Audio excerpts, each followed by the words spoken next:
of Harris and Meringue. This year, their All-American tackle, Don Whitmire, has added glory to his last year's record, and veteran Little Hal Hamburg has brought these blue-clad midshipmen to their feet 100 times already in beautiful broken field running. With Patrick Harris. You know what I'm the most terrified about is talking to a bunch of die-hard Army-Navy people and just being an absolute idiot. And Danny Meringue. We've got some pretty cool guests lined up. On the Fan Sports Network, 105.1 FM and 1080 AM. The Fan. Hi, friends. Can you hear me, Russ? Can you confirm we're here? Are we good? We good? I hear you guys. Are we live? It sounds like we are on the air. Hey, Love look at that. Welcome into the firm of Harris and Meringue. We are live as the boys tease coming into it. We're sitting here in Baltimore, Maryland, in this fantastic city, getting ready for the 126th fight between Army and Navy. And the 250th anniversary of both services. So, USA. and we USA. are, 140 yards from Camden Yards? It is crazy. I have walked by Camden Yards about 6 times already. I have seen the famous warehouse that Ken Griffey Jr. once hit a baseball off of. Mm-hmm. I went to the Babe Ruth Museum this morning. I saw the bed that he was born on. There you go. It's pretty cool. No, it's a cool city. I've been through here a couple different times through BWI. I've gotten to hop off the plane and be out here just quick round. Nothing crazy about it, but you know it's good to be out here for Army Navy. It just feels good. There's just something about it that this is just it's a different event that brings out something. It's not anywhere else, and we're going to be. It's for us. It's our most guest heavy show of the year.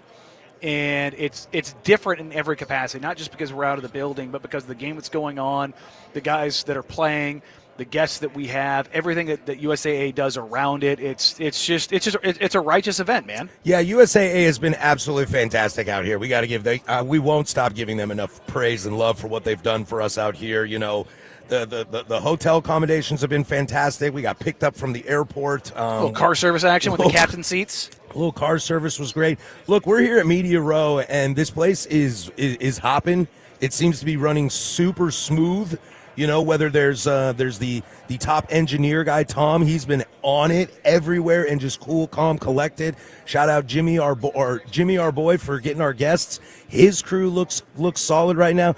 I'm staring at a guy with a giant cowboy hat on that has a statue of holding a football and a stiff arm. Oh, RG3 walking through with all the swagger in the world. Like, this is a pretty cool place to be right now. And, the brand man, he said it. He said it perfectly. He goes, I know, Patrick, you're not like the biggest military guy or like caught up in it, but you will not be able to get away from the intoxicating nature that is this situation. And he's right, dude. It's 6 to noon right now for good old US of A. Yeah, and that's you haven't even got to the pomp and circumstance that comes with the game, and that's when it hits when the cadets and the midshipmen go out there and march on the field, and then when we're getting ready to go up to the press box, we get the flyovers because the weather is supposed to be clear as a bell. So everything's going to hit, and I played for you the cadets last year, hyping up before the game, playing Tsunami, and the press box was literally shaking, and it's just there's just something that's different about this. Like, I've been to a lot of college football games in my life, and they're all fun, but there is something different. There is something unique. There is just we've got some guests that are on, just talking to them and talking to everybody around here. There's a purity in this that is just different, even though college football is in the landscape that it is right now. It's still different because this harkens back to not just the spirit of the game, but to get a little corny, it's the spirit of the nation. Right. And there's no other place that you get this. Not in sports. No, I guarantee you we'll ask every single guest we have what the Army-Navy game means to them, and they will all have different answers, and they will all be, I can't tell you, it's just special, because you can't quite put a finger on it. It's a really rad situation to be out here, and I'll tell you what, I've kind of started to fall in love with the city of Baltimore. This place is kind of cool. It's cool. I mean, it's hard not to. Like I said, we're like 140, 150 yards from Camden Yards. You might even be able to see it on the YouTube feed in the background. I can't tell if the glare is going to get you or not. No, they can't see But, I mean, 300, 400 yards away is M&T Bank Stadium. It's right there. Last night we went to a place called the Pickles Pub, caught the Blazers game, talked to the locals. We talked NBA Cup. We talked Baltimore Orioles. We talked Ravens. A buddy of mine that I've known for nearly 20 years popped out with us last night, and you guys talked some heavy soccer. You got to get into that because he's a big Chelsea fan. But, that's the stuff that comes along with this, man. Like, last year we were in D.C. Like, we're going to go out to dinner. All of the media members, we're going to go out to dinner with USAA tonight. And the food's going to be great. The company's going to be great. And everything that kind of comes with this, man. It is a one-of-a-kind, unique event where we get spoiled. Mm-hmm. Like, that's really what happens here. It's about the game. It's about those kids. But, like, USAA puts on for us in a way that it's awesome, man. Yeah, I was able to, I snuck away. Danny had to do his Blazer duty, so I snuck away. I went to Waltz Inn. Yeah, you hit the karaoke. I hit the karaoke. Karaoke. This tiny little dive bar in somewhere in, I believe, West Baltimore. Canton, yes, that's where I was, and met some really cool local people. Had to cross a bridge? I had to cross a bridge, but I'll tell you what, my Lift ride there, the people in this town drive insane. Oh, we had somebody almost hit me last night on the way walking to the bar. The walking crosswalks are not. They are not for the weak. It feels very New Yorky. If you are passive in the crosswalk, you will die. You will die, and you will not get across. No. But more importantly, you will die. Yes. It's cool. It is very, very cold out here. I will say that. The weather is great. It's just clear. Freezing. It's just very cold, and I'd plan to just buy some cheap gloves out here, and I don't know if that's gonna be able to happen. I gotta violate my rule and have the hands in the pockets. I'm good. That jacket that I brought, perfect. It's money. Yeah, but you got hands in the pockets, though. Yeah, definitely hands in the pockets. Military, man. Like, we were beat to death in us. Do not put hands in pockets. We were at breakfast this morning. We had to meet at 8:30. And there was a guy there at 8:30, and he was like, I'm a sicko. I got up at 5:30 this morning to work out, and I was like, bro, it is 5:30 for me. Yeah, our time. I am here and alive at 5:30. Yeah, that's the thing is late. Technically, I woke up at 4:45 today. So shout out to the Sunrise guys who do that every single day. Yeah, no, I think I got up at 7 this morning. So that's 4 our time. Yeah. And coming out here, I was on 3 hours of sleep because I got up at I went to bed about midnight, got about 3:15. So I could get over to my parents' house, have them drive me to the airport.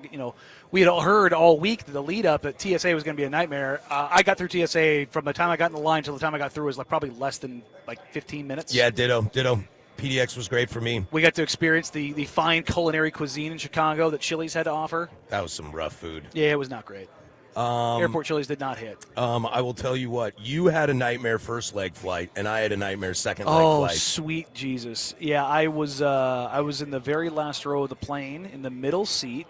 I had somebody next to me, bigger than me, who took up, more of my seat than maybe of their seat. And it was one of those situations where it's like, oh, God. And because I was in the back row, couldn't lean back, and there was a plastic storage bin under the row in front of me, so I couldn't put my bag all the way underneath. So the guy with the bad knees and the bad hips got stuffed in there. But next leg from Chicago here, I was good to go. I was tucked up in my little spot, just had all the room in the world. And you had Satan's child behind you. I sure did. My first leg was up against the window, and that was fine. I got a little bit of sleep, and then I watched Butch Cassidy and the Sundance Kid, and I forgot how much I love that movie. And then, yes, I had the child of death. Whose father swore at an old man in the loud enough terminal. That the entire terminal stopped and turned and looked at him. To be fair to him, I believe the old man was touching his daughter. Yeah. Who was screaming her face off, and I looked at Danny and I said, "This is my karma. I know it." And that little girl sat behind me for 2 hours. And what did I say to you when we got off the plane? Yeah. I said, "You got to ask my wife before you bleep me for 2 hours." Yeah. I looked over at you at one point in time, and you just had the most defeated look on your face. Yeah, the little girl was screaming the entire time. And kicking the back of my seat the entire time. That's rough. And the world is a crazy place right now. I already watched that dude yell at somebody in the terminal, so I was not going to say a word to him. And you can call me a coward all you want, but, I don't know, man. Wasn't worth it to you. There are few places in the world. Look, this trip is going to tell you two things, Danny. Mm-hmm. Airports and Army, Navy at the game are not places that you cause a scene. No, absolutely because they not. will ask questions later. They'll just take you away and ask questions later. And that's kind of how I felt. If that guy said anything to me, I was going to be like, look, man, I don't want to talk to you about any of this because I don't think it's going to end very well. It's going to be tough on you. It is. So. I don't mean to be passive aggressive, but I was worried we were going to be in a bad spot with that. But Oh, wow. And here we are having a great time. And here we are having a great time. We are live from Baltimore, Maryland. It's a really cool city. Like Danny said, I can see Camden Yards right next to us. It is cold out here, but we are so excited to take on Army-Navy, the football game tomorrow as we are live here from Press Row. And I'm going to keep calling it Radio Row. That's going to be a tough one for me to break. Oakley Dokley. We've got a great show lined up. Maybe the best show we've ever done outside of Chauncey Billups for 4 hours. Mm-hmm. This is not Chauncey Billups for 4 hours, thank goodness This is a little more celebratory. But there's a lot to get into. We're going to introduce you to a couple USAA execs, and we'll talk football. We'll talk USAA, how they set up everything here. It'll be fantastic. We've got some content creators in Jackson Olson and Annie Agar that are going to jump on. We'll have Nate Boyer on. We'll have Tim Pernetti, the commissioner of the American Athletic Conference, who you know I won't be able to keep out of my mouth. We'll have Harvey Grant on this show, the father of Portland Trailblazer Jeremy Grant. Portland Trailblazer legend himself, Harvey Grant, will join us. And then my favorite of the day, I can't wait to talk to Rob Stone. Fox Sports, Rob Stone. Yeah, your the Rob Stone. The Rob Stone will be here with us. So there's a lot to do. You can hang out with us, obviously, on the YouTube chat. We are live. We've got that up and running.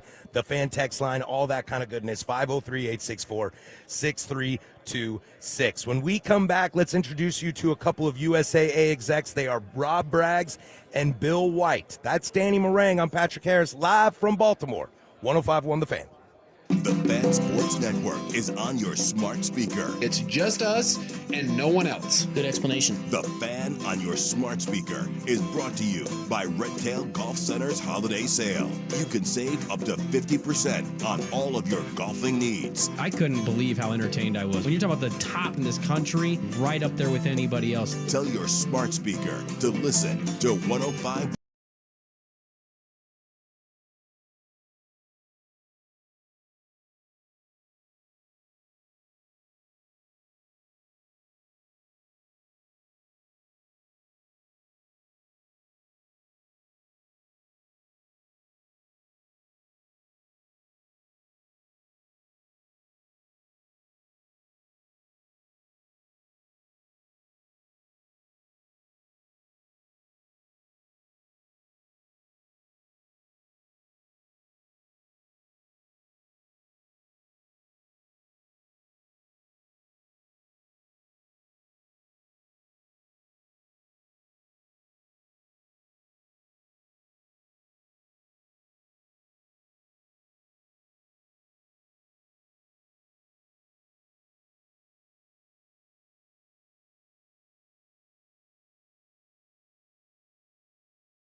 Sports Leader, don't you forget it. We are live from Press Row in Baltimore at the Army-Navy game.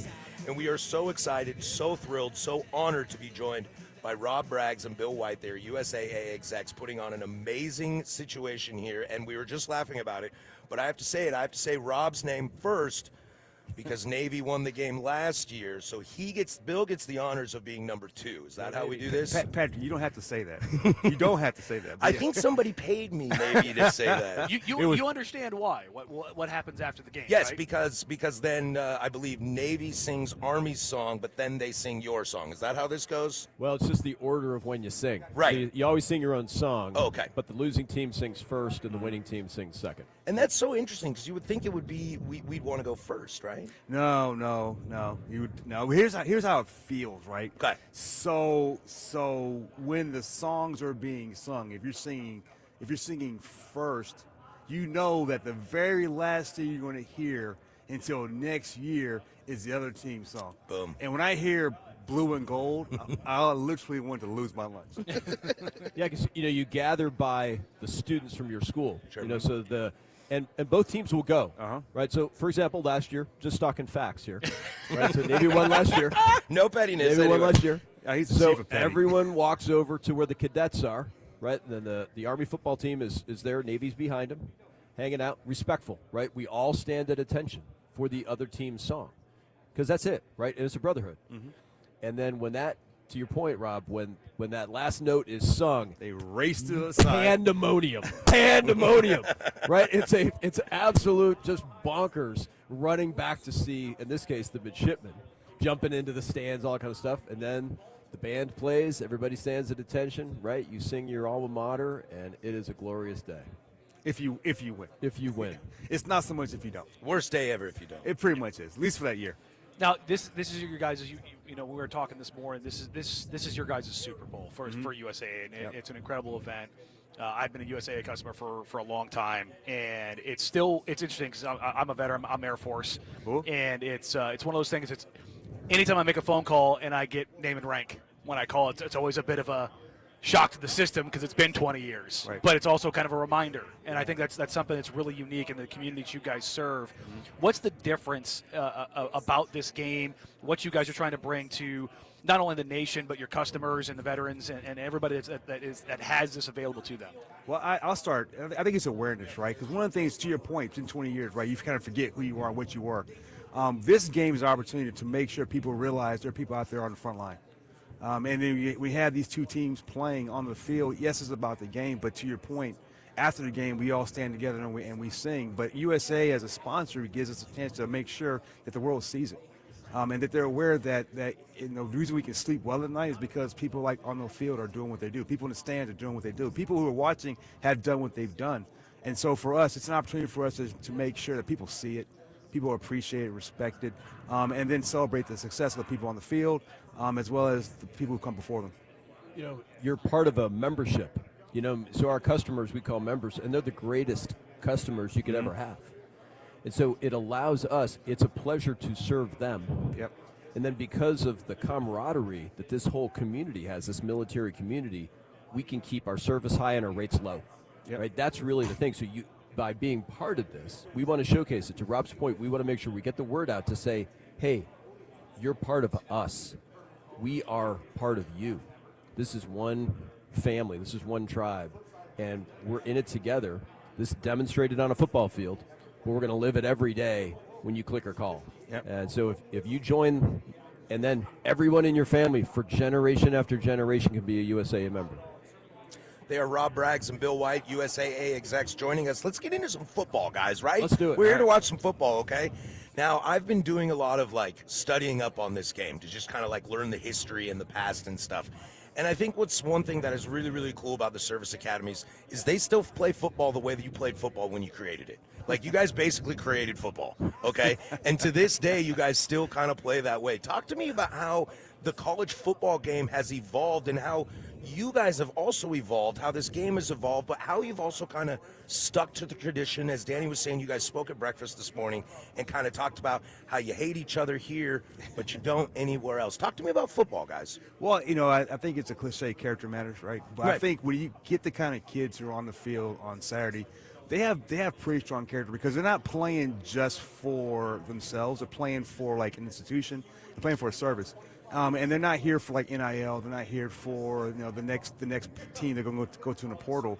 Some kids do leave, right? But the reality is the vast majority stay because they're committed to what what the U.S. is about as a country. And so for me in terms of the football is what it is, right? And one of the things I laugh about is Army has evolved. We're up to 6 passes a game. We've evolved, right? That's not just tanks. Hey, that's more than Michigan, right? Years, right. So you're doing well. So we are just making our way up the food chain in terms of like how we do it. But at the end of the day, it's about being on the ground, dominating, trying to run the football, control. I mean, it's all the things that you think about, like what you want in your Army. That's what you want to see. So for me, the game is representative of the force. The Navy has more planes than the Air Force, so it makes sense they might throw the ball a little more. I don't know, but that's funny. I mean, shout out to West Point. I believe they're the least penalized team this year in college football. Did he just say shout out West Point? Oh, no, he won't say it again. But yeah, he did say it. I mean, so we can clip that for you. Please clip that. I want to get that for. I just keep playing it. I'll loop it. It'll be the one good thing that happens. Sorry, Bill. I had to. I had to. Well, hey, you got to call it what it is, and I do agree that when you look at the plays that these teams run and the discipline it takes to run these complex blocking schemes, it takes discipline, right? It takes discipline. It takes brains and brawn. And you have smart individuals on these teams. I mean, these are smart. These are smart guys. Yeah, it's a good. And you think about who we typically play outside of each other, right? Which is always a slugfest because we know each other so well. We play bigger, more athletic teams, and so to Bill's point around the brains and the brawn, how do you find an advantage against someone who you playing who's physically bigger and faster? And they find ways every single game to create leverage and to create better outcomes. And so it's fun to watch. Sometimes it's painful to watch, especially because again we know each other so well. It'll be back and forth, and it'll be grinding it out. And for a lot of people who don't love the sport and love like West Point football or Army football, you'll be like, okay, not for me. But for me, I'd love to see it. It's even better when we win. So, and we're going to win on Saturday, by the way. Let me say that. Let me just foot stomp. We're going to win on Saturday.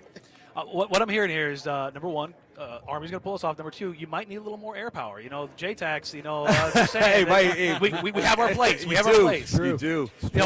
Leading up to this game, I was trying to help Harris kind of understand not only this game and not only Harris but our audience. These young men that are on the field, what it takes to be either a cadet or a midshipman. It's not just you don't just go to school. This is a life. Can you guys just kind of explain to our audience what it's like to be at an academy, be at a service academy, what your day looks like? For you guys, I know plebes leading up, what you have to do to even get going there. Like, what is that like leading up into this, and then the additional part of being an athlete at the academy? But, your day is very structured. It's very structured, and it starts early and it ends late, no matter whether you're a college athlete, on one of the teams or not, because everyone plays intramural sports, and intramural sports are taken as seriously as a lot of the D1 sports, because everyone played in high school, and we're out to win our company against another company, right? Kind of your dorm floor versus another dorm floor. So it is a very structured day. You take a higher course load number of credits than most colleges, and everyone takes complex stuff. No matter what your major is, you're taking calculus, you're taking chemistry, you're taking physics. You are taking very difficult courses because the military of today is a technologically advanced organization. It is technologically advanced. And if you are going to lead in today's Army, Navy, Marine Corps, Air Force, you have to have an understanding and a capacity to lead people who are doing very technical things. And that's what it's all about. So I love the fact that it's a structured day. There's some flexibility in there depending on what season it is and things. But I got to tell you, it is preparing you to lead under a lot of duress. Yeah. They are Rob Braggs and Bill White joining us. They are USAA execs. A little rumor I heard running around here that USAA runs a better ship here than ship or tank. However, I don't want to offend anybody. Than the Super Bowl Is this true? Is USAA just working that damn hard? I don't want to put Well, you we on know the what it means to spot. serve, you know. And Yeah. now they invite Rob and I to this game all the time. They've never invited me to the Super Bowl. Me either, Yeah, so, exactly. yeah, So so we can't speak from that experience. They're but jealous. they They're are. jealous. All the folks that we talk to on Media Row consistently tell us that the setup here on Media Row for the Army-Navy game is superior. And Well, and I think it's about the experience, right? So there's obviously the experience, but even before today, right, there's things that we're doing around awareness of what the military is about, what the academies are about, and there's this festive part of like the game that is bigger than the game that we enjoy as well, because as graduates we've seen it for a long time, and every single year I come back, I'm reminded just how special the game is because of the stuff that goes around the game. Oh, it's great. I'll get you guys out on this. In my research of Army Navy, I think I found something you guys can both agree on. We don't like Notre Dame? No. We out on those guys? We out on those guys? It's funny. The reward for saving Notre Dame in World War II, because the Navy saved Notre Dame. Like tell the me more. university would have shut down. And, you know, God bless Notre Dame. It was a male school, right? It was not a coeducational school at the time. And essentially, all the men went off to war. All the students left. And so the Navy put what we now call ROTC. They basically put tens of thousands of folks at Notre Dame during World War II and kind of saved the university. And so they agreed that they'd always play us. I'm not sure that was the greatest bargain. Hey, look, as a USC fan, I would have liked to see you not save them. So Yeah. There you go. That is Thanks, Bill. That is fascinating. Again, You're welcome. They are Rob Braggs and Bill White, USAA execs. You guys are putting on one hell of a party, guys. Thank you so Thanks much for having us. for joining us, and good luck to the both of you tomorrow. Appreciate it. I'm a neutral, so I just want to watch a good football game. go Army, beat Navy. Hey, I'll take it. Beat Army. You're my favorite. Let's go.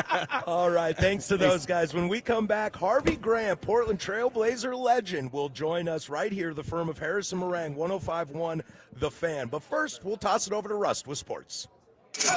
Now, from the George McCoy and Warren Allen Sports Desk, a Sports Center update on the Fan Sports Network, 105.1 FM and 1080 AM.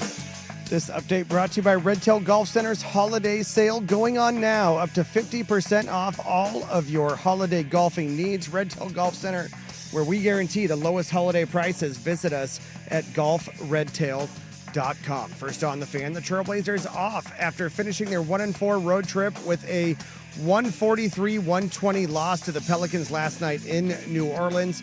7 of their next 8 are at home starting Sunday with the Warriors. Portland currently 9-16 on the season, 11th in the Western Conference. Patrick and Danny in Baltimore for Army Navy.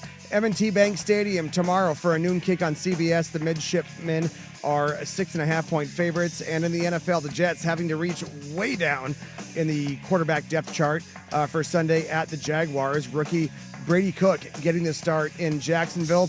Cook made his debut last week in a 34-10 loss to the Dolphins, replacing Tyrod Taylor, who made it only 2 series because of a groin injury. More sports scores and stories in 30 minutes. I'm Jeff Rust from the George McCoy at Warren Allen Sports Desk. Hurt and missing work, insurance companies acting like jerks. Don't call your mom. Call George McCoy at warrenallen.com. Your home for Seahawks football, the Fan Sports Network, 105.1 FM and 1080 AM.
All right, like they said, we are live here from Media Row here in Baltimore.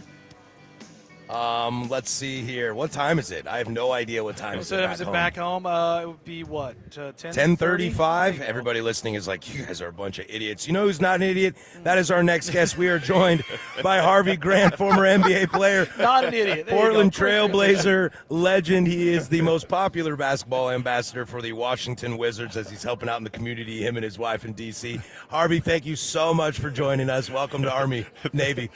Thanks for having me, guys. I appreciate it. Is that the best introduction you've ever gotten? Not an idiot. Man. I love it. Harvey, let's just ask the question, buddy. What brings you out to Army Navy? How special is this game to you? What it means to you? USAA, the whole shebang. What brings you out?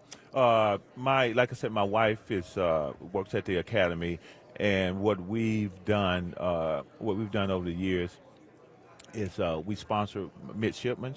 And, that's something that's dear to our heart. It's something dear to Ted and Zach with Monumental, something dear to their hearts. So, by us doing this, man, it's bringing joy to our hearts. Oh, well, dude, I'm so happy for you to join us as well. And I can never thank people enough for the time they get to help the community. I got 3 young kids. I got a job. I got stuff to worry about, and I wish I could give back the way you are able to. I mean, we can't not talk about Blazers, right? No, I mean, we can't not. You play for the team, and I think it's kind of fitting, the familial relationship that comes with Army Navy and the generations that play through there. You have generations now playing in the league, whether it's your brother or your sons, plural. And obviously Jeremy playing for the Trailblazers, and then you playing for the Trailblazers. Like, there's not a lot of lineages in the NBA where father and son play for the same team. That's brothers have certainly played in the league and played against each other, but there's not a lot of guys that have had father and son that play for the same team. Obviously, we have one right now in LA with Bronny and Braun. But that's got to be something cool to be able to share, to be like, hey, I had those same experiences in that same city. Obviously, a difference in times and all those things, but like, what does that mean to you to kind of be able to share those kind of things? I tell people all the time, I'm the proudest dad in the world, man. The proudest dad in the world. Not just they are only like pretty good basketball player, but they are great people. They are great people, and for him, Jeremy, for him to be in the league for 12 years. I feel old as but once he went to Portland, I'm like, just enjoy. I said, you have some of the best fans in the NBA, so embrace that, and I think he has. He's Harvey Grant, former NBA player, Portland Trailblazer legend, dad of our very own Jeremy Grant. Let's talk hoops in general, okay? Okay. You played in an era where I fell in love with basketball, okay? So I was born in '85. So come '90s, mid '90s, Michael's heyday is when I start to watch the game. When you played, when your brother played, in comparison to where your son now plays, how has the game evolved in your eyes in positives, negatives? What do you like about today's game? What do you miss about your game? What I like about today's game, I think a lot of guys are more skilled. Back in my day, the Joker, he would be on the box, he wouldn't be shooting threes and all of that. But I think the game has evolved. But if on the other side of it, I think it's so much like flopping and everybody want to score. And I think the fans looking, for everybody to score. To score 150 points, we wouldn't have never allowed that. Yeah. It's not happening. 150 points is not happening. The whole team would have to foul out, But I see, maybe corporate wants, to see guys go up and down. But back in my day, I thought it was like real good basketball. The going up and down was guys hitting the floor.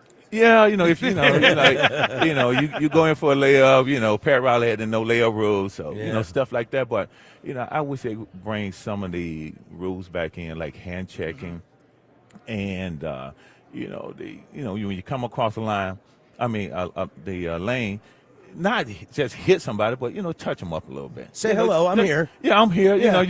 Just don't come in my neighborhood. This ain't free. Yeah. So a couple of things I would change.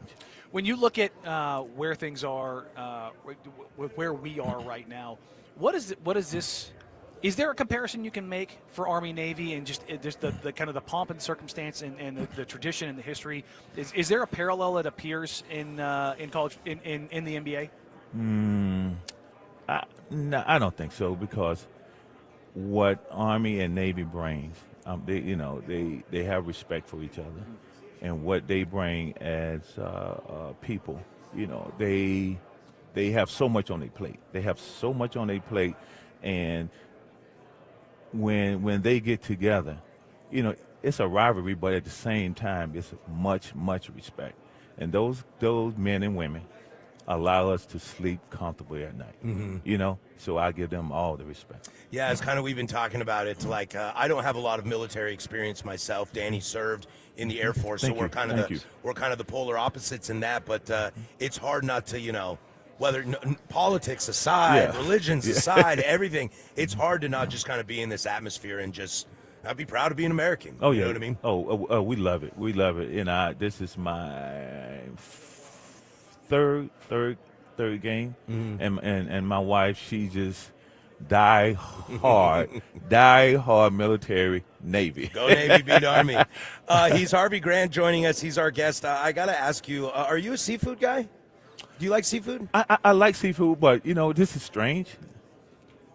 I'm allergic to like shrimp, lobster, and crabs, but I can eat like regular fish. I can eat oysters and scallops. So you're I don't know. You're more specific. You're more of a Pacific Northwest guy than an East Coaster. I don't see know. What you're saying. You just miss Portland. That's what it is. It's that Pacific Ocean salmon. That's what you're missing. Ooh, that's so good. There we go. That is so good. So you're telling me you're going to make Jeremy stay in Portland for the rest of his life and his career as a Blazer legend just so you can eat Northwest salmon? Yeah, he should.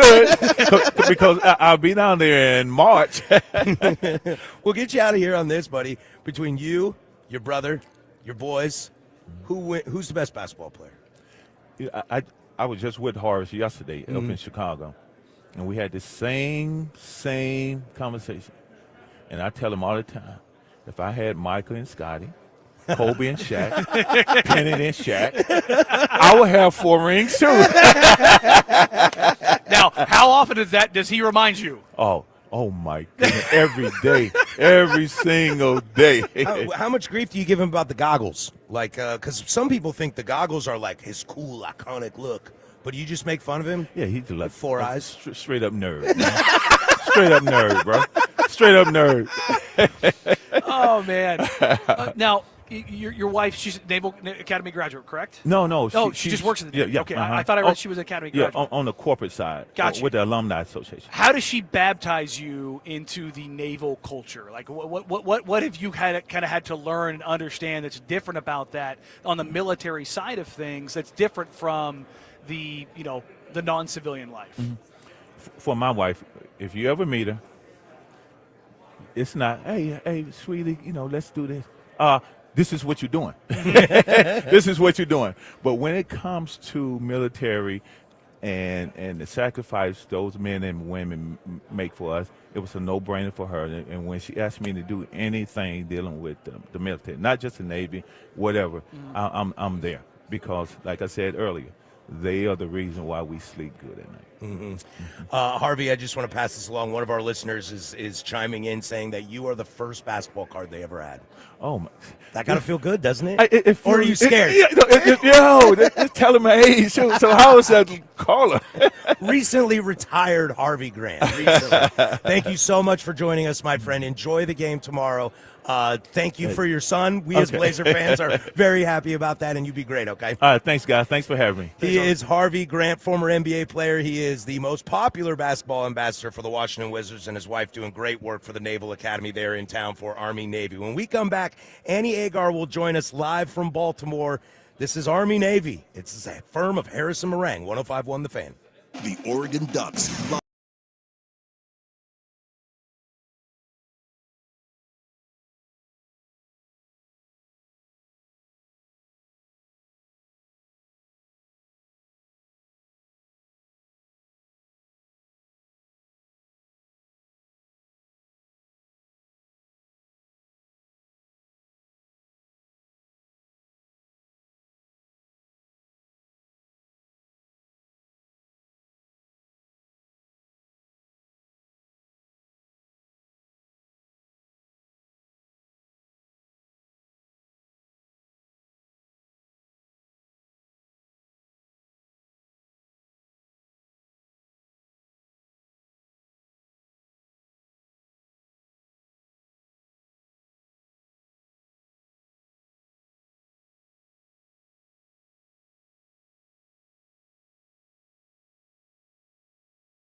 Great pick. That was a great pick. I love to say that the Packers are underdogs. They're not, though. And everybody gets on me because, yes, we've had success for a while.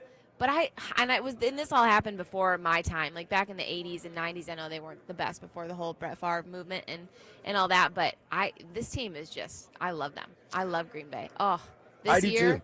I feel great. When you said 3 Hall of Fame quarterbacks there for a second, I was like, wow, Jordan Love. She thinks Love's going in. Then I was like, right, Bart Starr, my bad. But you okay. I did. I was talking Were Jordan. You talking Jordan I Love? was talking Jordan. Wow, hey, it depends week to week. Some weeks I'm like, get this man off my team. Jordan, I love you, but if it's not Toyotathon, do not throw, don't throw deep. Just don't do it. Annie Agar joins us. She's an NFL content creator, and let's get into some of that, Annie. How do you decide? How do you go about choosing content? Is it purely like from a comedic standpoint?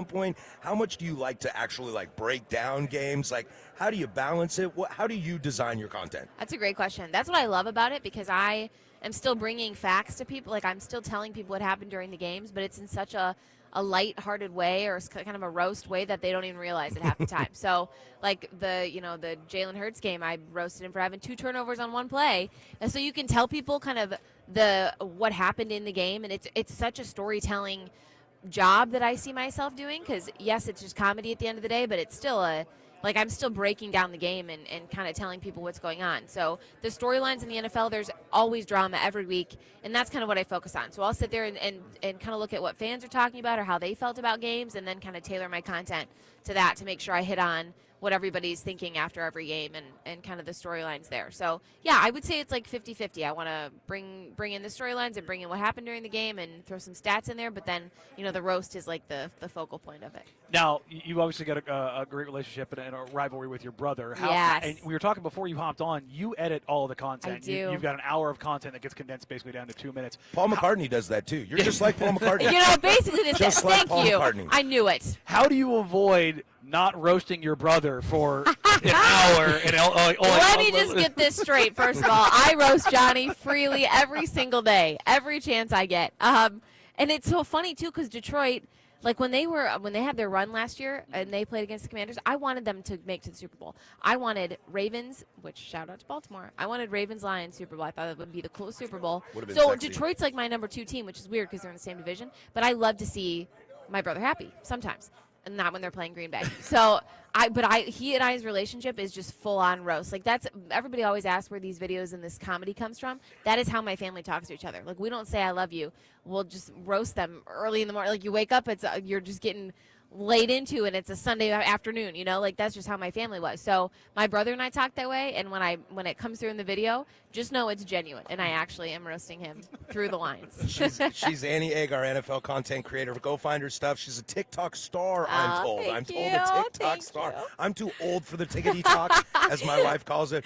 But go find Annie. She puts out great stuff. Thank you so much for joining us. Enjoy the game and be great on Press Row. I appreciate it. Thank you, guys. All right, that is Annie Agar. When we come back, we'll get into some Tim Pernetti. He'll join us, the commissioner of the American Athletic Conference. And Danny, I'm going to have to ask him the question. Does he think his conference is going to be better than my conference? I mean, he should. We're now rivals. This is Pac-12 no longer hates the Big Ten. We now hate the American Athletic. Pac State. We're out of it. All right, that's Danny Marang. I'm Patrick Harris. We're having fun here. 105.1 The Fan. Yeah.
Now, from the George McCoy and Warren Allen Sports Desk, a Sports Center update on the Fan Sports Network, 105.1 FM and 1080 AM. Jeff Rust here with your Sports Center update. First on The Fan, the Trailblazers off after finishing their 1-4 road trip with a 143-120 loss to the Pelicans last night in New Orleans. 7 of their next 8 are at home, starting Sunday with the Warriors. Portland currently 9-16 on the season.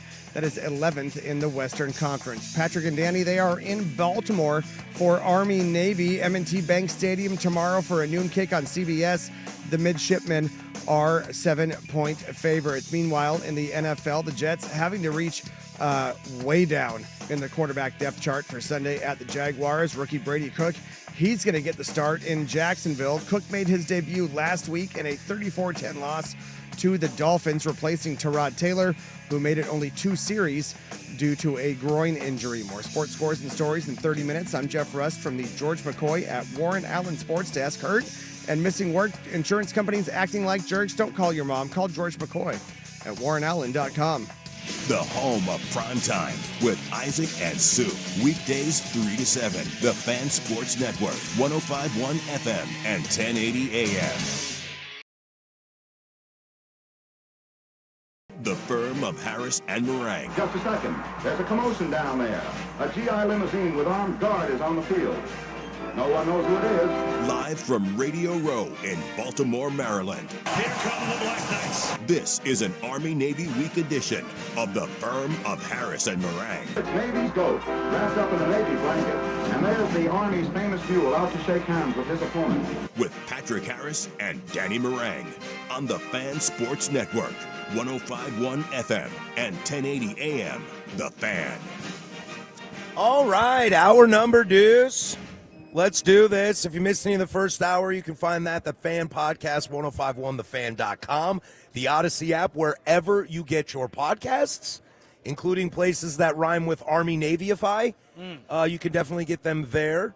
We're over on the YouTubes, youtube.com/1051thefan. If you missed the sunrise guys this morning, if you missed the club hour last night, you can check that out on YouTube or the Odyssey app. Rewind, fast forward, except for into the future, for that would be impossible.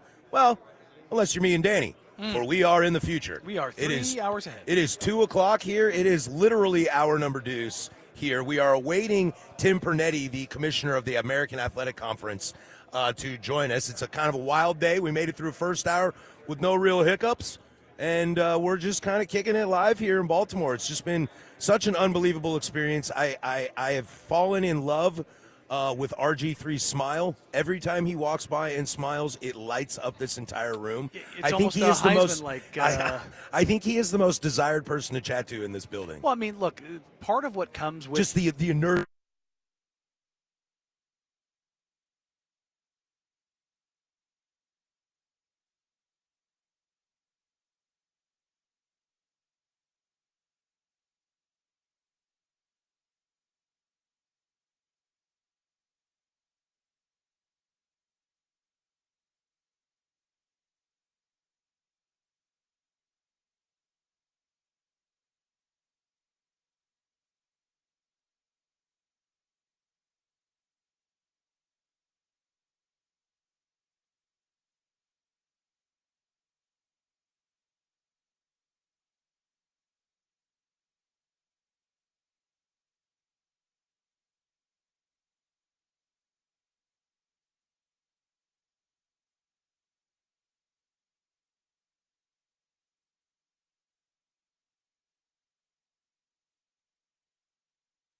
Seahawks football is on the Fan.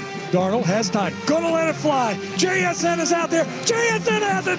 Touchdown! Seahawks! A spike in the end zone and a 61-yard rocket. Join us all season long for Seahawks football. Lawrence drops back. Gets hit! Goes down. It's Chenna as well as D. Lawrence. The Seahawks play here. Holy catfish! On the Fan Sports Network. The Oregon Ducks live on the Fan. Gonna keep it run right. Oh, no doubt. Touchdown, Bryce Betcher! We've got you covered all game day long. Ducks Game Day, presented by Coors Light, 4 hours before kickoff. Every Ducks football game. Touchdown, Kenyon Sadiq! And the Dick Hanna dealership's post-game show after. The home of the Ducks is the Fan Sports Network, 105.1 FM and 1080 AM. The Fan. Dirt and Spray. Dirt and Spray.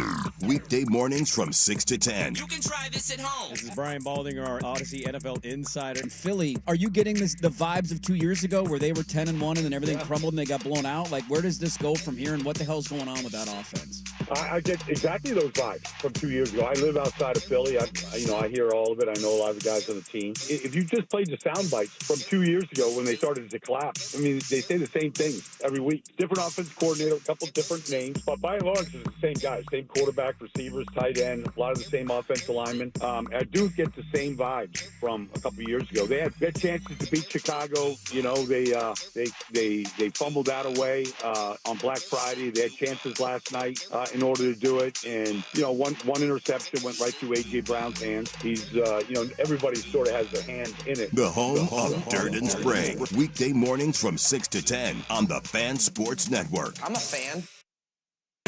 Now, here's a quick look at Portland traffic. On I-5 southbound, looking at slow traffic as you come off the interstate bridge, the I-84.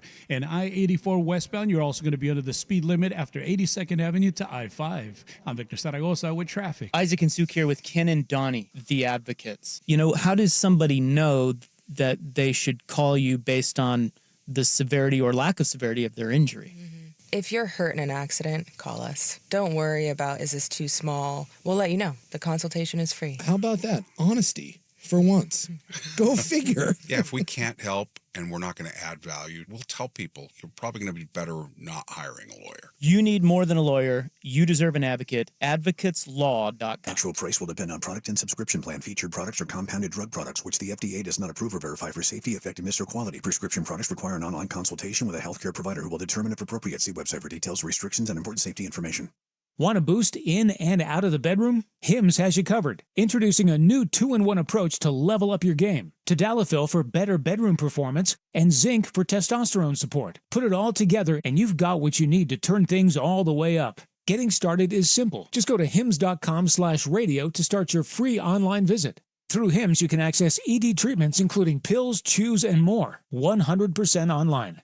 No office visits, no pharmacy lines. Just fill out a simple intake form and a licensed medical provider will determine if treatment's right for you. If prescribed, it ships free and discreetly to your door. Find affordable treatment options at up to 95% less than brand names at hims.com/radio. That's hims.com/radio. HIMS.com/RADIO. Running a business means wearing multiple hats. So if you're like me, you probably started out using your personal phone, taking client calls and texts nonstop. As my business grew, I needed something smarter. That's when I switched to Quo, the #1 business phone system. Quo works right on your phone or computer. No carrying 2 phones, no clunky landline, just one easy app you can try for free. Your team can share one number and handle calls and texts together like a shared inbox. Any teammate can jump into the conversation so customers get faster responses. And Quo's AI assistant summarizes your calls and responds to customers 24/7, so you never miss a lead or opportunity.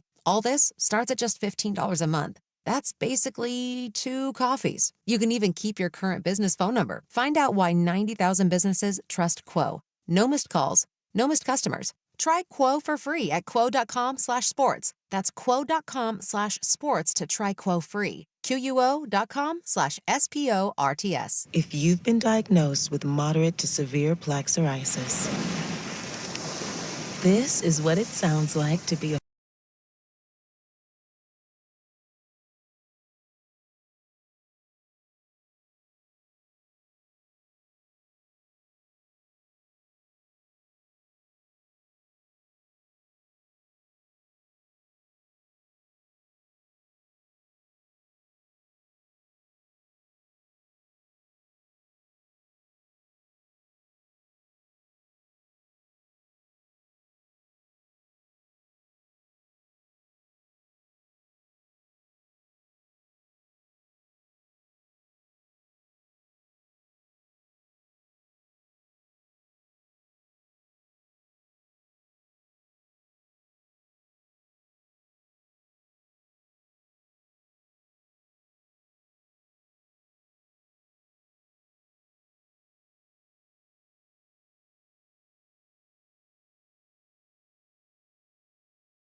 Back at the chip.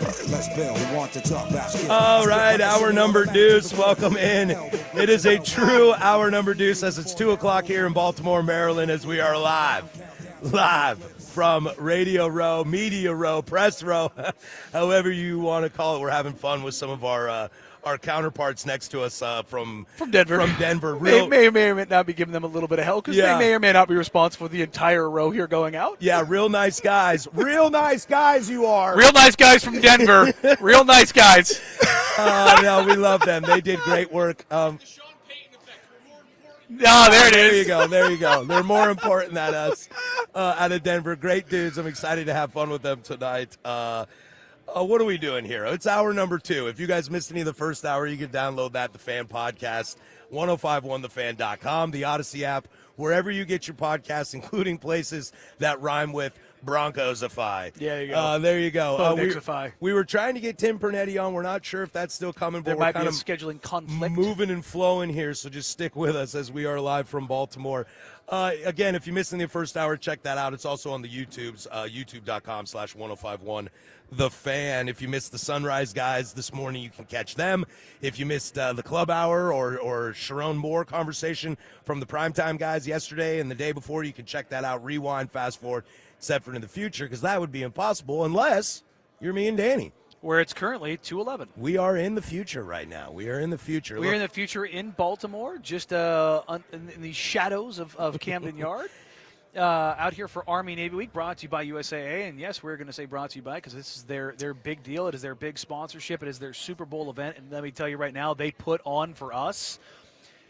And, it's one of those situations where if, you get the opportunity to be out here, it really is special, and we're currently trying to get Pernetti if we can get him, because we're going to go a little bit longer here in the break just because of the technical difficulties. If we can swing him, we will definitely try to get him. Obviously, Pernetti is the commissioner of the AAC, which represents Army and Navy, but also a college football playoff team in Tulane that is, with everything that's been going on around college football, with Notre Dame being held out, Pernetti's had some comments, and I'd love to ask him about it. The idea of, them being persistent about the 5+11 model and all of the things that come along with that, the changing landscape of college football, what their conference has done to not only stay relevant, but to stay ahead of the curve as it pertains to NIL and funding and how all that stuff shapes college football going forward. As we have USF also a part of that conference, is the first team to fully fund that $20+ million NIL fund, kind of setting the way and paving the path for other universities. And, with guys like Byron Brown who have come through there, the coaching ranks that have come through there, the players that have come out of there in the transfer portal, and yet they still are able to replace, replicate, and develop even further beyond that. Totally. And I think it's a really fascinating question that I want to ask about. You like my filibustering there? Yeah, that was great. Thank you. As I'm trying to direct traffic, I'm sure that looks hilarious on YouTube. I'm fascinated by the idea of what it's like to have those teams and what everything means and how their programs are universally unique. Think about this. This is the conference. Charlotte, East Carolina, Memphis, Navy, North Texas, Rutgers, USF, Temple, UTSA, Tulane, Tulsa.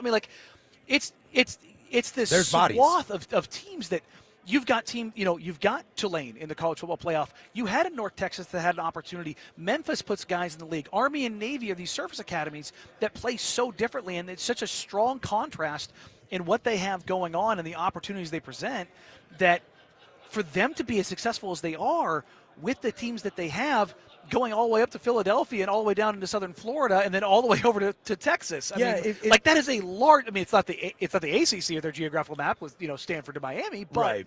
It's pretty substantial. Well, it's crazy. They're in a world where they're trying to compete and be the G5, G6 conference, and you're still able to do it with let's be honest, the limitations of Army and Navy in your conference. I mean, they play Notre Dame every year, and 99 out of 100 times they lose to Notre Dame every year. So it can hurt your conference, yet they're building something that is so exciting. And as a Pac-12 guy, I'm jealous of. But they lose their coaches. They lose guys in transfer portal. We talk about this Tulane team, Harris.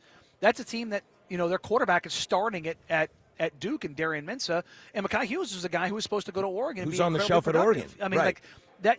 Even with that, here comes Tulane. So it's one of these things that the amount of credit that you have to give them is absolutely astounding.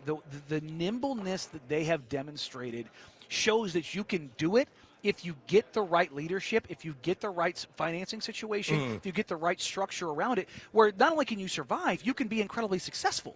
I know, and I also think, though, like there's also some benefit. It's not all football, okay? What we're experiencing here right now, what's going on right now, in the whole city is basically shut down in preparation for this Army-Navy. You can market that. You can sell that from a brand perspective, that it doesn't necessarily even need to be what's going on the field. It can also be the name on the front, the sweatshirt, in Army's case, the name on the back. Yeah. And those logos and what they mean. That can all be worked in a different way. You just got to brand it the right, correct way. Yeah, no, I think that's the really interesting thing about it is that they have found a way, despite having these swath of teams that don't have just this perfect geographical ideation. They don't have playing style similarities. Like the way North Texas plays, could you be a starker contrast to the way Army plays? Yeah, I don't know if you could. They have the number one offense in America.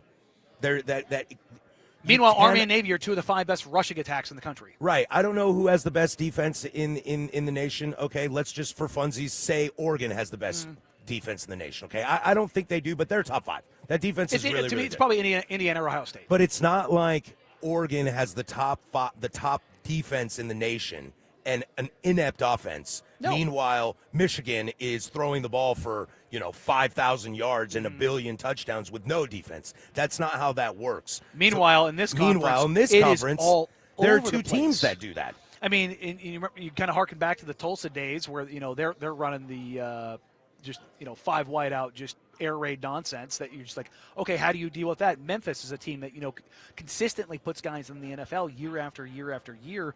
And then remember Rice, what did we say? Don't lose to food. Don't lose to food. But yet Temple was a team. We were one of our guys next to us was asking. He's in Philadelphia. He was talking about Temple being 5-3. That was one of those situations that they were looking at a bowl game and now they lose out to go the rest of their season. But it actually kind of meant a big deal. Even up in Philadelphia, where college football doesn't reign supreme, Temple had not even an outside chance. They were 5-3. They were going to be a bowl eligible team, and that was going to be a story. The fact that they can go from Philadelphia to Charlotte, all the way over to Texas, and have that, it goes to show you that there's a reason why Pac State Conference was trying to go get some of these teams. To go Memphis get was the big one. Memphis was the huge one. There was a talk about North Texas. There was a talk about UTSA. Cougs even went to play North Texas to try to say, hey, come now. That was not a good welcoming party, but but also, that goes to show you that North Texas team, as good as they are, your Cougs hung with Ole Miss. They hung with Virginia. Yeah. It shows you just how, these are, are they going to advance in the college football playoff year after year after year? No. But what's going to end up happening is one of these teams, a USF, a Tulane, a North Texas, a Memphis, hell, maybe an Army or a Navy one day. It might end up being the story of a lifetime where they get the monster upset, and it will be such a tentpole moment for a Group of 5 conference that's the thing. Think about Boise State, Oklahoma. What do we still do, 20 years later? Still talk about it. It's the greatest game I ever saw. I know most people love Texas USC, and I don't blame them. That's also, that's a natty. Yes, so that's the separation. Yeah, that's the separation. To me, obviously, my bias aside, it's the greatest college football game that's ever been played. Whoever ended with the ball was going to win that game. But Boise State, to win that game, it had the juice for me. The Statue of Liberty, the proposal in the end zone, all of the things. Imagine that had never happened. And in the first year of the Pac State Conference, Boise State goes to a college football playoff game and goes and plays an SEC team in the first round. Let's say Boise State goes to Oklahoma, and they go into Oklahoma, and that happens. Yeah, I'd be fascinated too. We'll looks like we're moving some stuff around here. We'll have Tim Pernetti join us at what's that, 2:45 our time, 11:45 for you guys out there. So he'll join us, and I want to ask him about USF being fully vested. Yeah. Like, and what that means for their conference and who kind of else is setting the next? bar. Yeah, does it kind of get next? No, I have questions loaded for him because we don't get to talk to commissioners of conferences very often, especially commissioners of conferences out here. Definitely. So we'll get to that a little bit later. Let's pivot to something real quick that's kind of not related to Army-Navy as we sit here. We'll have Jackson Olson, who's a content creator and an infielder for the Savannah Bananas. He's going to join us here in about 10 minutes, so we'll get to him in a little bit. But look, we didn't have a show yesterday. This story broke maybe an hour after we got done on Wednesday. That is the ongoing saga that is Michigan football right now. Oof. Now, again, we'll have to be very, very careful in the things we talk about because there's a lot of rumors floating around. The unfortunate reality is a lot of those rumors that were reported on Wednesday and Thursday became true, which also can lead to more dangerous stuff because then you can just start assuming that everything is true. Mm-hmm. That is something we don't want to do here. But it is a wild situation, and you know, I don't want to take away from the victim in this, the victims, excuse me, his wife, his children, and obviously this woman who is involved. And but from a football standpoint, you know, I try to look at stuff and let that weird off the field stuff take care of itself, and I hope everybody's safe and healthy. From a football standpoint, you know, you're lucky this happens at a place like Michigan because they'll be able to survive this.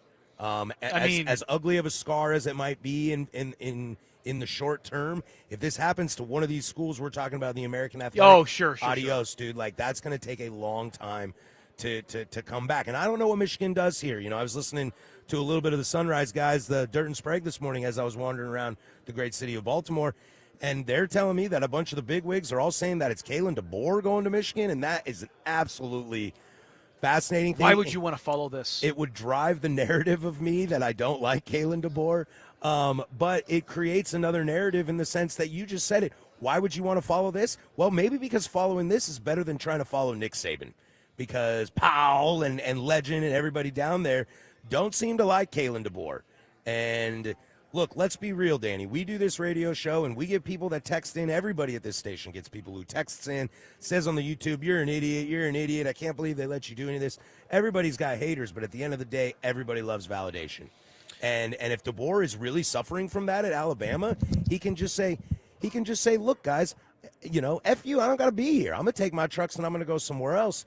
And if that's the culture that Alabama, the university, the football program, and the fans have created at Alabama, that's a real big problem. That's a bigger problem than trying to replace Nick Saban, because you're talking about a broken culture or a toxic culture, which might be worse. Well, we saw this happen in the same conference, you know, a decade ago with Penn State and everything that came out of Paterno. And I think everybody kind of forgets there was an 18-month gap with Bill O'Brien. Yes, there was, and he was literally just there to right the ship. He was there to take the heat because you didn't want to follow that.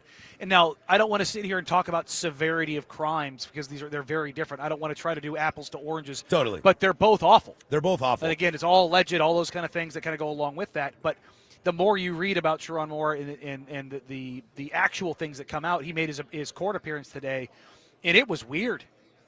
It was weird to see him in that cell, you know, in the whites, which was kind of weird to see. I guess that's probably what they have for the holding cells. They don't put them in the orange, I guess. There's no blues or county blues. It was just state orange. It was shocking, and I think the only thing I could call back to it, you know, in recent memory, obviously, is Chauncey Billups. Mm-hmm. You know, walking out of the courthouse in his Clutch Sports Management hoodie, which I'm sure, like, what is going on? And I love that you brought up Penn State in that situation. Bill O'Brien was a great placeholder. Mm-hmm. All right, I don't know if Alabama has the patience for a placeholder per se. But then what did they do after it? Now, I know hindsight's 50-50, but what they did after Bill O'Brien left was they hired James Franklin. And they were really good. Everybody at that time said, wow, home run hire. James Franklin is the perfect dude to walk into this situation. Now, fast forward 10, 12, 15 years later, and obviously it run its course, and that's where the hindsight steps in. But that was the damage control they had to do. I wonder if Michigan will do that. I wonder if someone's got to step in and just be the face. It can't be Harbaugh. I don't know if Lloyd Carr's even alive right now. He's still around. He's still kicking. But, like, they might need to find somebody that can step in and steady the ship for a moment. And because this isn't the only thing that's happened in Michigan. No. And then, you know, in a year and a half, then go find your guy. Go find your Matt Campbell. Go find your Jim Harbaugh. Go find your Kurt Cignetti. Maybe then you get Kalen DeBoer. But I think right now, the timing of this is very inopportune for Michigan. And I don't say that to devalue, like you said, the victims in this situation. We're just talking about the football side of things right now. It's one of these things where you look at it and you go, how on earth does Michigan kind of handle this? And it's like, you've got big alumni in these media spaces, whether it's the Adam Schefters of the world, who's getting raked over the coals, or the right Dave now. Portnoy's, because Portnoy originally purported that it was he was being fired because of his record. And right. It was like this is a situation and again, whether it's Sharon Moore and to a much lesser extent Connor Stallions. There's been other arrests. There's been other detentions at Michigan with rules and legal laws being broken. This feels like a situation where you can't promote from within. You can't find a placeholder from within. You almost have to gut the entirety of that staff. Totally. Because we had this discussion, and I think a lot of Blazers fans had this discussion when it became to Chauncey Billups. Is there anything that the coaching staff or front office could do that doesn't feel tainted?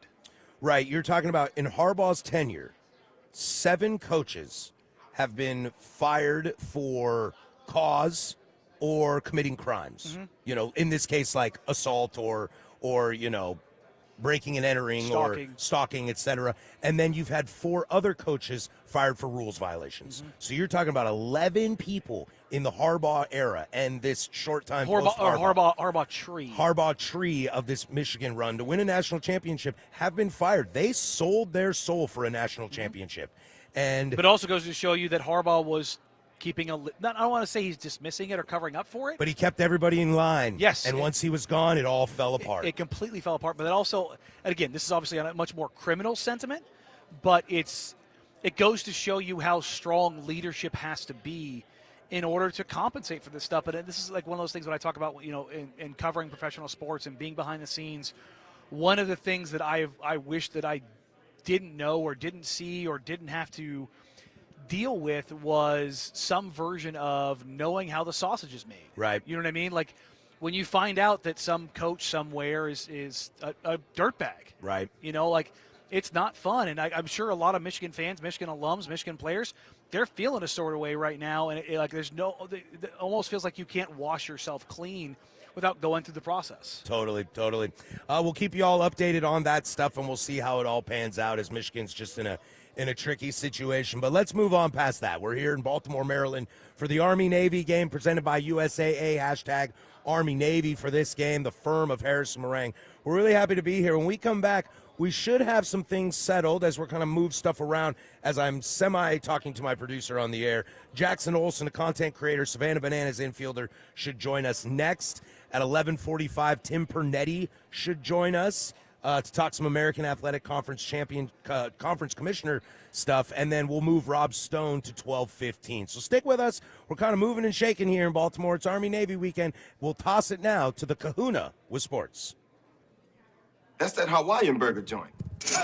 Now, from the George McCoy and Warren Allen Sports Desk, a Sports Center update on the Fan Sports Network, 105.1 FM and 1080 AM. First on the Fan, the Trailblazers are off after finishing their 1-4 road trip with a 143-120 loss to the Pelicans last night in Nolens. 7 of their next 8 are at home, starting Sunday with the Warriors. Portland currently 9-16 on the season. That is 11th in the Western Conference. Patrick and Danny, they are in Baltimore for Army-Navy.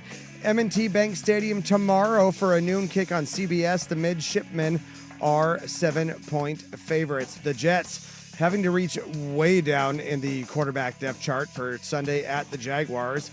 Rookie Brady Cook, he's going to get the start in Jacksonville. Cook made his debut last week in a 34-10 loss to the Dolphins, replacing Tyrod Taylor, who made it only 2 series because of a groin injury. More sports scores and stories in 30 minutes. I'm Jeff Rust from the George McCoy at Warren Allen Sports Desk. Hurt and missing work, insurance companies acting like jerks. Don't call your mom. Call George McCoy at warrenallen.com. Sports Saturday with Joe Fisher and Rashad Taylor. Saturday mornings at 9 on the Fan Sports Network, 105.1 FM and 1080 AM.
Live press row, media row. Not under the 405 bridge. Not under the shadows of the 405 bridge.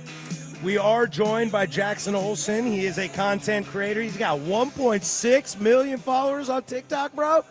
He also is, more importantly, an infielder for the Savannah Bananas. Jackson, thank you for joining us. Welcome to Army-Navy. Yeah, thank you guys for having me. I'm very excited. What brings you? We kind of ask our guests, everybody's affiliated with different things. We just had Harvey Grant on. His wife works for the Naval Academy. What brings you up to Army-Navy? Yeah, so really lucky to have a company like USAA bring me here. First time I've ever been to this game, so very excited. My grandfather was in the Army, won a Purple Heart, so that's very obviously I'm rooting for Army. Love to see it. Get that right out of the way real quick. Right out of the way. Yeah. But very excited to be here and see the atmosphere and the flyovers and literally everything. I mean, we played in front of some big crowds, but this is going to be really loud, so I'm excited. It'll give you some jitters, and you've played in front of a crowd this big. Exactly, yeah.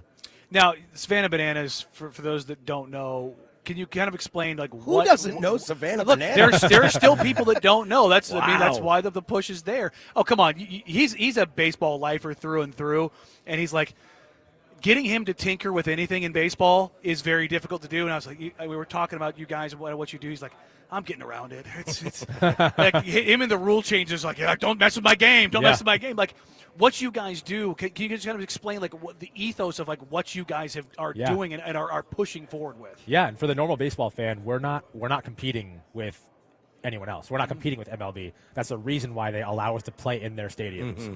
And I guess from a very easy way to explain it, a lot of people say we're the Globetrotters of baseball, which can feel good, but also can feel like a diss. Yeah, the only reason why it would feel like that is because our games are so real, and we have a league now. We have 6 teams now. Mm-hmm. We didn't win our championship last year. Another team won. The Bananas don't win every game. Yeah. And so it's very competitive that way. It's not the Washington Generals every night. Yeah, no. And but at the root of it all, it's entertainment first. Mm-hmm. It's if we can't entertain, then we're like every other team, every other league, every other sport. We have to figure out a new way to entertain. I want to kind of follow up on that. What is the process like to become a part of that team and become a part of that league?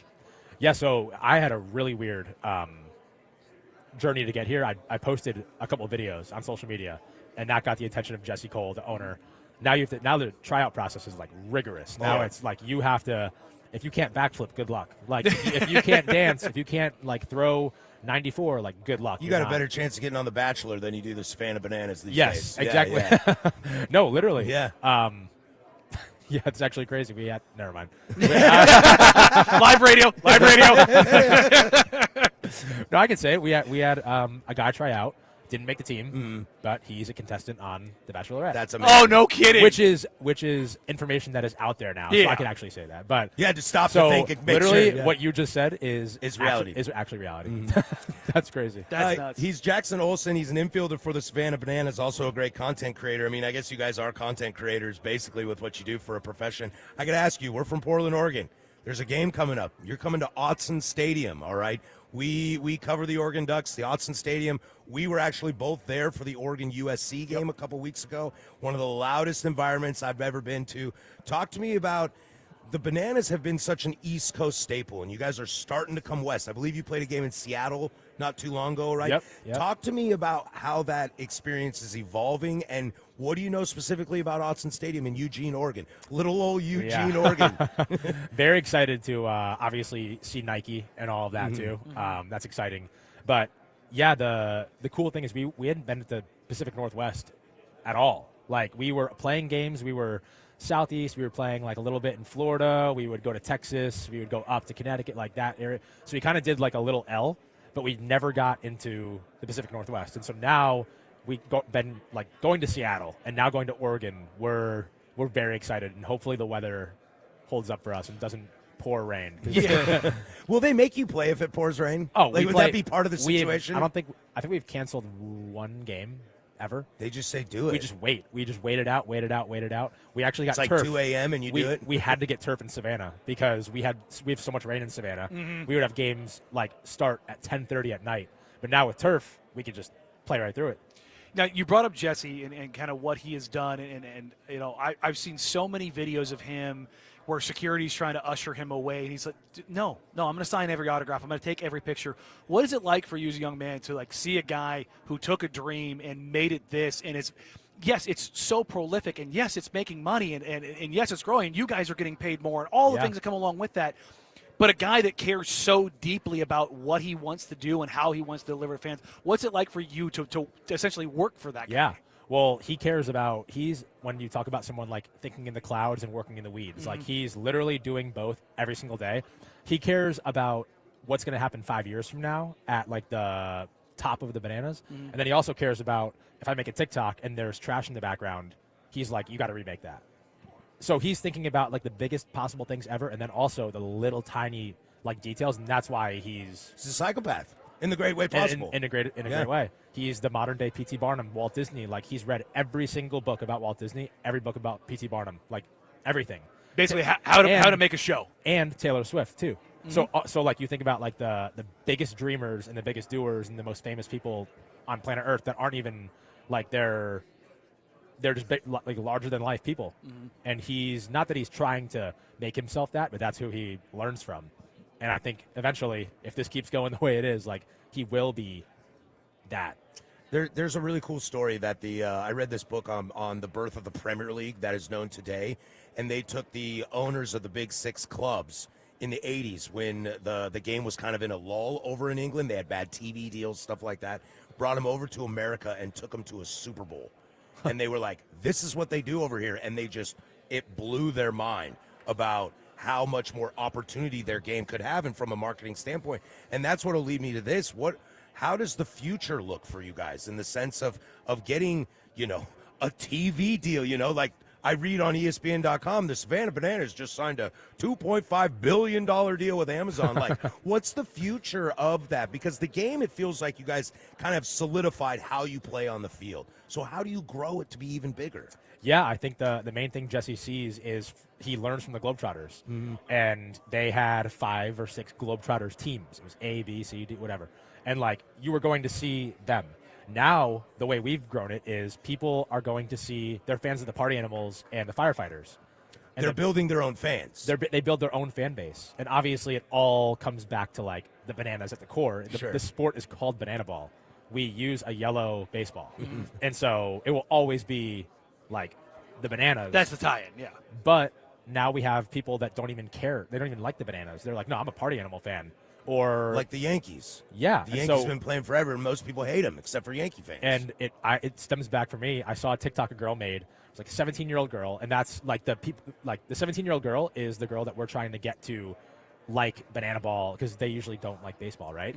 She made a video on TikTok and was like, yeah, the bananas are cool, but like I'm not upset when they lose. Like I need to be upset when a team loses. And I'm like, coming from like a young girl saying that, I'm like, you're right. You have to be. Why do you like the team that you like? I'm a Yankees fan because I hate the Red Sox. Yep. Right. You gotta have stake in the game. You have to hate a team. Yes. Like, that's literally it. Like as simple as that. Like I've been trying to tell him that for 5 months. You have to. You have to have a little bit of hate in your heart. He gets mad that I don't hate people. It's true. Like no matter what it is, like if it's Yankees, Red Sox, if it's Liverpool, Everton, because the two clubs we root for on the Premier League side, that part of it has to be there. Like, what is that like though for you and the other players that are out there? Because you guys are coming from all walks of life, playing college baseball or you played in the minors or kind of whatever. Where that can be hard for some guys, to I don't want to say accept, but it's a different path. Like, how do all you guys come together in that and produce that product? So, for example, obviously I have a background now of I do a lot of walk-ups and I lip sync a lot and I dance a lot, and like that's a thing. My nickname is the Greatest Showman. Like that's what I do. And then I played with a kid in college, Eric Osberg, who was the best player in college baseball. He was going to win the Golden Spikes. And then he got hurt in our 20th game. He was hitting 550, best batting average in D1, like literally the best player. And then he played minor league baseball, got drafted 13th round, and now he's going to play for the new team, the Loco Beach Coconuts. And so it's a guy that hard-nosed baseball player would never do a dance ever in his life, and now he's joining this circus.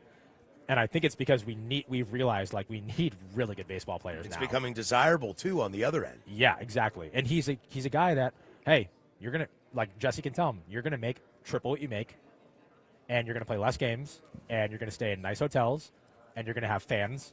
People are going to buy your jersey. There's like a million reasons why we're getting all these players. It's because like you could grind it out in the minors for 6 years. Sure, make have no fun. money. Because in those 6 years, if you don't get called up, you're probably not getting called up. Exactly. Yeah. And then you're 33. Mm-hmm. And then what? And here, it's like you get to make a lot of money. You get to have fun.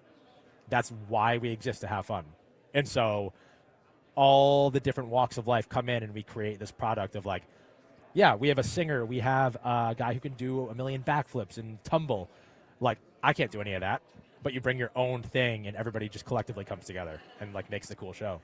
He's Jackson Olsen. He's an infielder for the Savannah Bananas, a content creator. Jackson, thank you for your time, my friend. Enjoy the city of Baltimore and have a great time at the game tomorrow. Yeah, thank you. Very excited. All right, that's Jackson Olsen. Thank you for joining us. When we come back, we should be joined by Tim Pernetti, the American Athletic Conference Commissioner, and finish up our number 2. This is the firm of Harrison Meringue, Portland sports leader. Don't you forget it. 105.1 The Fan.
Sometimes it's bad. Oh, son of a... It's Web Gems, What'd you do?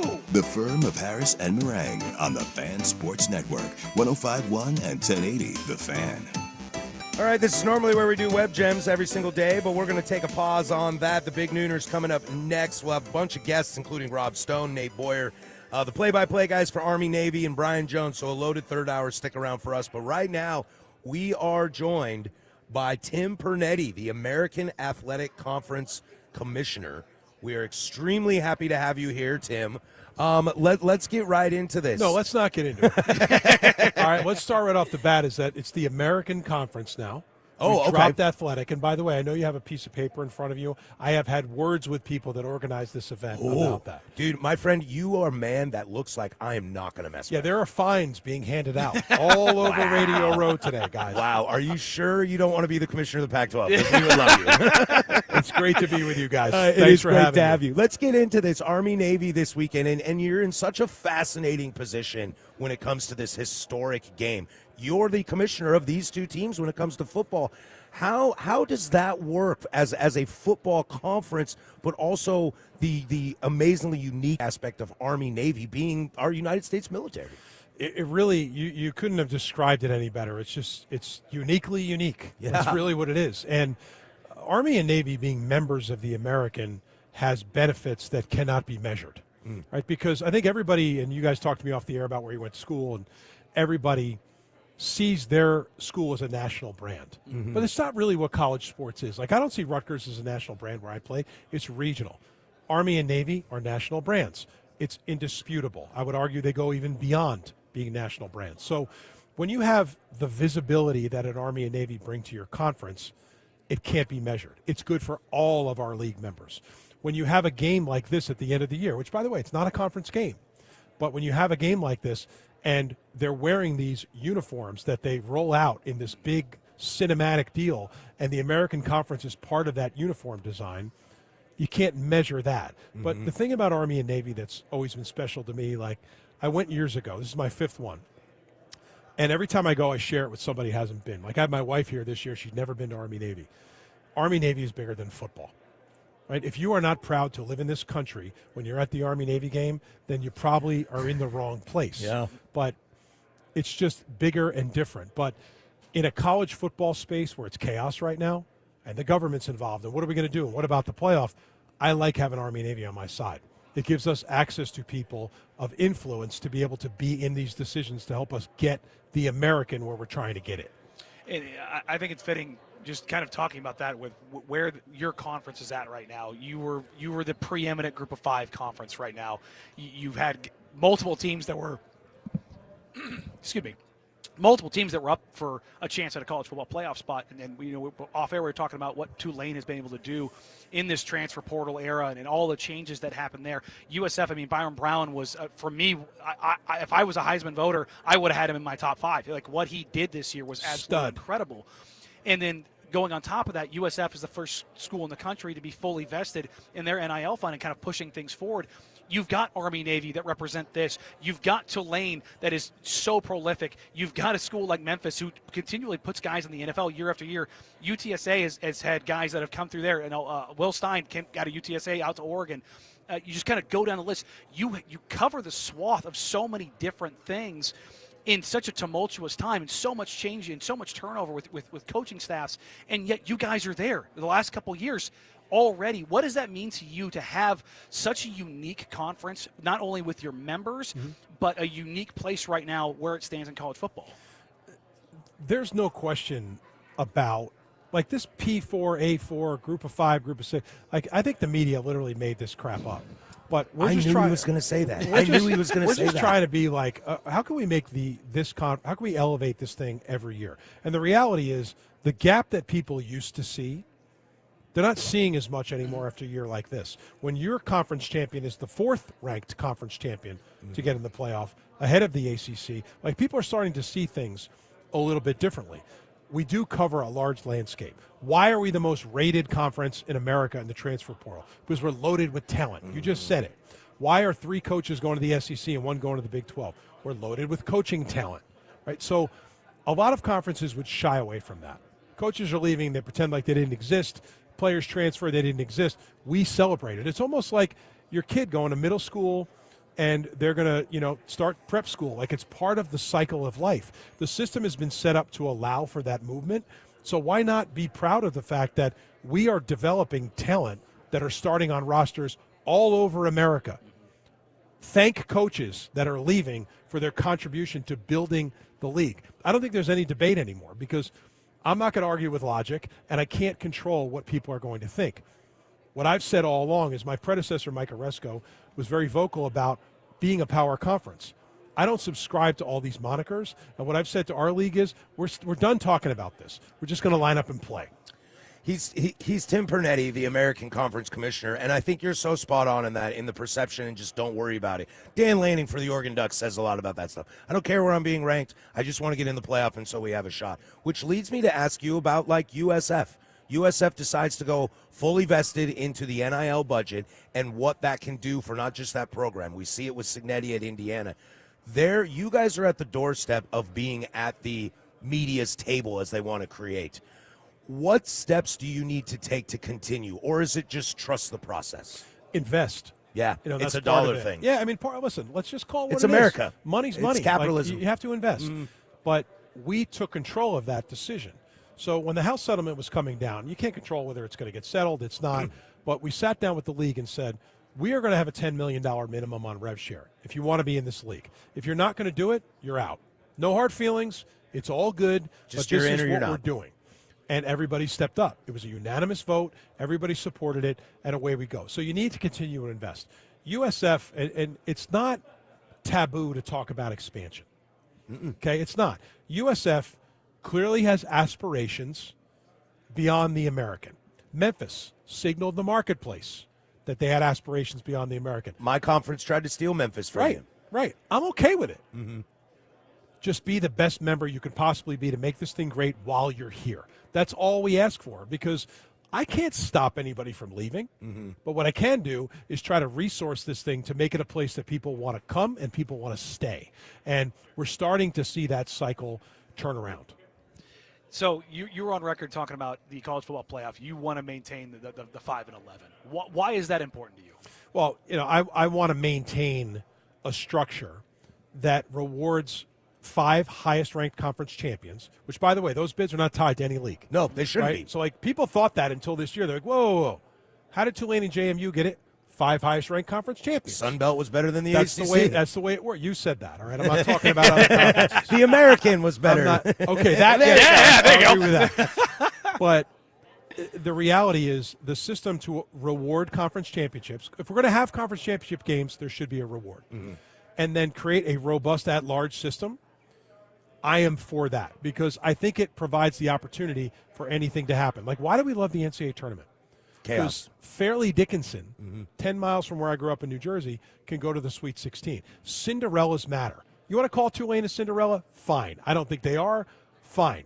But that matters. It's part of the fabric of why people love sports, that anything is possible. You still got to line up and you got to play. There is no magic number. Okay, 12 is working. 13 through 18 are not happy. 16, 17 through 20 are not happy. Right. 68 in the NCAA tournament. 69 through 75 are not happy. But you could make the argument that creating more slots, so long as you're not creating too many, like, are there really 24 teams in this country that are playoff worthy? Like, there's a lot of ideas out there. But I think the system that's built on merit and earning your way in and rewarding conference championships is working. So why are we trying to change it? He's Tim Pernetti. You're fantastic, my friend. Commissioner of the American You're Conference. jealous right now, huh? Do you want to take Wazoo? We'd love to come over. You want some West Coast action? I know you can't answer that. But if you want some West Coast action, you just give me a phone call. I'm not in the business of trying to poach anybody else's members. Yes. That's what I would say. Have a great time this weekend. You're in such a cool position as the commissioner with your conference of just, you're here for the game. You're and here I can't for the lose two. tomorrow. You can't No, lose. that's right, Yeah. It's like makes me really unique because everybody at this thing's got a side. You're almost like the mayor. You're just happy for the town. I am. Listen, tomorrow I plan to just enjoy the game. and also share it with some people in my life that I think are really going to enjoy the experience. Well, that's awesome. Tim Pernetti, the commissioner of the American Conference. Good luck to your teams in the playoff. Good luck to the future of your programs. We're all rooting for you. That's for sure. Coming up in the Big Nooner, we got one more hour to go here at Army-Navy here live in Baltimore, Maryland. For Danny Morang and Patrick Harris, stick with us. One more hour. 105.1 The Fan.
Now, from the George McCoy and Warren Allen Sports Desk, a Sports Center update on the Fan Sports Network, 105.1 FM and 1080 AM. Jeff Rust here with your Sports Center update. First on the Fan, the Trailblazers are off after finishing their road trip 1-4 with a 143-120 loss to the Pelicans last night in New Orleans. 7 of their next 8 are at home, so that's a good sign. Starting Sunday with the Warriors, Portland currently 9-16 on the season. That is 11th in the Western Conference. Patrick and Danny, they are in Baltimore for Army-Navy. M&T Bank Stadium tomorrow for a noon kick on CBS. The Midshipmen are 7-point favorites. The Jets reaching way down to the bottom of the barrel in the QB depth chart for Sunday at the Jaguars. Rookie Brady Cook, he's going to get the start in Jacksonville. Cook made his debut last week in a 34-10 loss to the Dolphins, replacing Tyrod Taylor. Taylor made it only 2 series because of a groin injury. More sports scores and stories in 30 minutes. I'm Jeff Rust from the George McCoy at Warren Allen Sports Desk. Hurt and missing work? Insurance companies acting like jerks? Don't call your mom. Call George McCoy at warrenallen.com. The home of the firm of Harris and Meringue. Weekdays 10 to 1. The Fan Sports Network. 105.1 FM and 1080 AM. The game that means more. But the crowd begins to cheer because here comes Navy's 11, and the time for the ball game has come. Coach Blake of Army and Coach Hagberg of Navy. This is an Army-Navy edition of the firm of Harris and Meringue. Live from Radio Row in Baltimore with Patrick Harris. Navy has been able to steal the Army mules the first time in history. They have kidnapped the first captain of the Corps of Cadets. They have bombarded an Army assembly with ping pong balls and propaganda. And Daddy Meringue. But the Army Corps of Cadets want to remind everybody, but that's the first time that the mules have ever been stolen. They've stolen the Navy goat quite a few times, Keith. On the Fan Sports Network, 105.1 FM and 1080 AM, The Fan.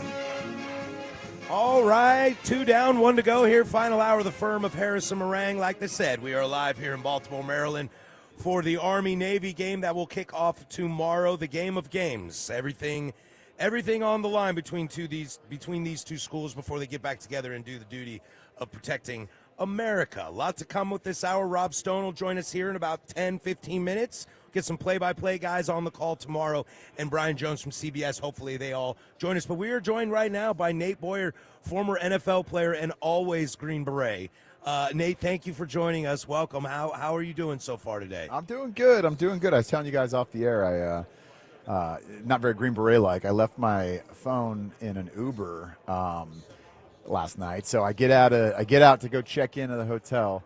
And I walk up to the desk and I pull out my phone to get the reservation number. I don't have it. And then, so I'm texting out of my laptop, hanging on by a thread. You know, it's sad how reliant we are on those things, but I am very guilty of that. So otherwise, I'm doing great. At least it wasn't classified. No, exactly. Yeah. There's nothing on there. Let's get into this, Nate. Now you've obviously spent some time deployed to both Iraq and Afghanistan. We haven't had the chance to talk to anybody in this aspect. So I want to say, like, for the troops that are overseas, for people that are serving currently, when they get to watch this game, do you remember watching this game when you were serving? You might have been busy doing cool Green Beret stuff, but like, tell me the importance of our troops and our service people outside of America, what this game does for them. Yeah, the first time I really remember watching it was later on in my career. I was playing at Texas, and I was in the National Guard still, so I was still in. And during that time, I was deploying in the summers, and then I would come back and go to school and play ball and do all that, right? And I remember it was, I think, my first or second year there, maybe probably my freshman year. And Dwayne Aquina, who's a defensive back coach at Texas, he's still there now. After going to Stanford and Arizona, he's come back. And he's a maniac, man. He was awesome. And he would just, he would chew us out, let it rip, and then just forget about it and move on, right? And we're in watching film study one Saturday. And he was all upset about something. And he turns around, like, looks at me, and he's just got this, like, death stare. I'm like, oh, like, what'd I do? And he's like, what are you doing in here? And I'm like, what? And he's like, the Army-Navy game's on. Go in the locker room and watch the game. That's what you're supposed to do. And I was like, yes, sir. Yes, sir. Going in, and I sat there by myself on this stool and just watched in the locker room, watched the I'm pretty sure Navy won like 38-0. It was not good for Army fans. But anyway, that's the first time I really remember. And then I got to come for the first time to this game about 10 years ago. And I come every year, and it's amazing. Just the atmosphere, the energy you feel. Like, it's the only game that day. There's just nothing like it. You know, you and I both uniquely were both veterans, and I appreciate you, man. Walking out here, it's different. You know, last year we had you through we were up against Arlington, and right. that's a different feel, I think, for folks that have served. Like Yep. that was my first time being in Arlington, and we've talked off air. I told him, I'm like, probably wasn't a good idea that I went in there before the show because I broke down and cried probably like 13 times on air, just because it's a different feel. Yep. And I think that kind of highlights what this game means, not just to guys who served, but it's when if you're a civilian, even if you don't have anybody, as a family member or know anyone who's ever served, if you are just around this city right now, you see Army, Navy everywhere, and you see multiple generations. Like, what does it mean to you to just kind of see kind of an entire country, an entire city, community, like rally around this and get to experience this and obviously broadcast it all over the world? Yeah, I mean, I tell everybody that asks me about this game, I'm like, somehow, some way in your life, you got to come to an Army-Navy game. You got to experience it because it is just different. It feels different. I've been to 4 Super Bowl games, and it's awesome. But, like, this is still different, just the energy, the atmosphere, knowing that everybody on the field playing is willing to die for everybody watching, sacrifice like that is insane, and it's a football game, but it does mean a lot. I'm just getting emotional talking about it just now because, I was thinking about last year as well. Like, that was the game last year was on the 14th, so I think it was December 13th was when Radio Row was going on, and that was the anniversary of my buddy who passed, and he was buried at Arlington. So I went out there and I got to, it's a privilege and honor to go visit him on that day. And you're just thinking about that, and it's so special. And I know how special it is for these seniors too. The last time they're doing it, and of course they want to win. And whoever gets to sing second, it's very special for those people. But the next day, it's like, I'm no longer a football player. It's done. It's over. They're doing that. It's over. Transition. Oh, I guess they got a bowl game. Yeah, but you know what I mean. Yeah. This is their bowl game. There's nothing as big as this one. And and then they're off and doing those very important jobs. And it's really cool that it's really cool that it has a Radio Row. To be honest, it's really cool that this story gets shared. That about this great rivalry and how important it is. And I think I think there's nothing like it. I'm glad it's the only game on that day every year. It's the only one. He's Nate Boyer, former NFL player, college player, but always a Green Beret. I will remember that forever now. I won't screw up on that. No, you didn't screw up. You're doing a lot of TV, media, film stuff, Discovery Channel, Life Raft. Talk to me about walking into that world and your experiences of serving and how, artists are, as somebody, I have a degree in theater. Okay, right, I was an actor for a long time. Okay, so, and let me tell you, there aren't many Nate Boyers that walk into my room. How is that life of you taking your military expertise, your experience, I should say, and walking into that world, the experiences you can grab from it? How does that world look for you? I mean, there's a lot of similarities. I think you can find similarities in anything you do, of course, from your past experiences. But I certainly remember being in the football locker room and how similar a lot of what I did in the military, how it translates. And on a set, I'll be honest, like, of course, it's not combat, nobody's shooting at you, but it is like a military training operation in the sense of you got all these different departments, and every day something goes terribly wrong, and you got to figure it out, and you got to deal with, weather, and they're first world problems, but they're problems, you know what I mean?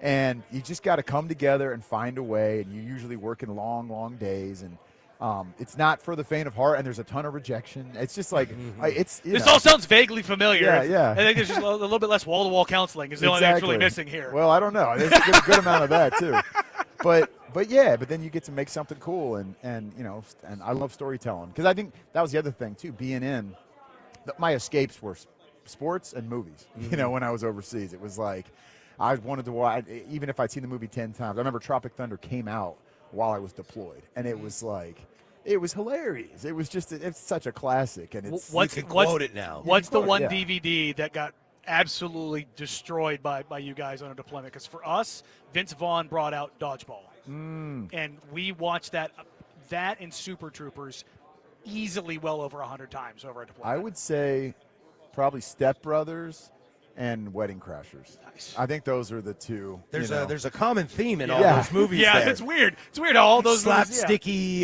Will Ferrell-y. Real life and situation. And Vince Vaughn. There you go. He's Nate Boyer. He's our guest. Always a Green Beret, former NFL player. Anything specifically? You've been here a lot. What's new on the docket for the game tomorrow, or is it just a unique experience every time? Yeah, it is a unique experience every time. I mean, the first few years I came, I don't think I really enjoyed the game enough. Mm-hmm. You know what I mean? I was like, the atmosphere was super cool, but now it's like I just really like to watch that Football. game. Yeah, really like to You wanna watch watch football.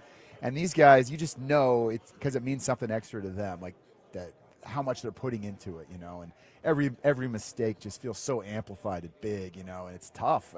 Football's already hard, and it's already like you don't want to be playing on your heels and playing not to lose or whatever, but especially in this one, it's like you gotta let it rip. I hope Army can throw the ball a little bit tomorrow. We'll see what happens. Little surprise. Yeah, I've been laughing all day that they might discover the forward pass tomorrow. Yeah. We'll see. We'll see. I would do it just to throw them off. They'll never see it coming. Exactly. It's where I said I was talking to the execs from USAA, and I said, to Rob, who's obviously Army, and it's like, yeah, you guys might need a JTAC here. You might need a little air power to kind of figure this thing out. Yeah, exactly. Now, you don't just come here and do this. You also have do a lot of support work in the veteran community. What is that like, and what does this do to kind of help bolster and boost that influence? Yeah, we actually have a big tailgate tomorrow. It's MVP, Emerging Vets and Players, which is the organization I co-founded with Jay Glazer, and also we're working with Medal of Honor Society and Honor the Promise and Sierra Delta, which is a service dog organization, Warrior Rising, like all these other groups. So it's like a lot of my old friends and veterans and people I've met through the years, we kind of come together and have this event. So getting to do that is great, and just getting to see people that you maybe haven't seen in a year out here. It's one of those events that everybody kind of just almost like a conference, that everybody comes to, or a lot of people come to. You get to kind of catch up. So that's great. But yeah, MVP, that's my baby. Like veterans and athletes, very similar experiences. Losing the uniforms can be challenging for both populations there. And we're there to just walk the walk together with them. But that was also my first, the movie I directed. It's a scripted film called MVP, and it just went to Netflix Friday. So plug in that. But awesome. if you want to learn more about MVP, watch that movie, because it's about a Marine living in a homeless shelter and a former NFL player, first year out of the league, and they're going through the same struggles, of trying to move forward and transition. And every veteran portrayed on screen is played by a vet, and like Michael Strahan and Howie Long and Tony Gonzalez, Randy Couture, these guys play themselves in the movie as well. So it was cool because it was just an authentic project that we made for very little money, and got it out there.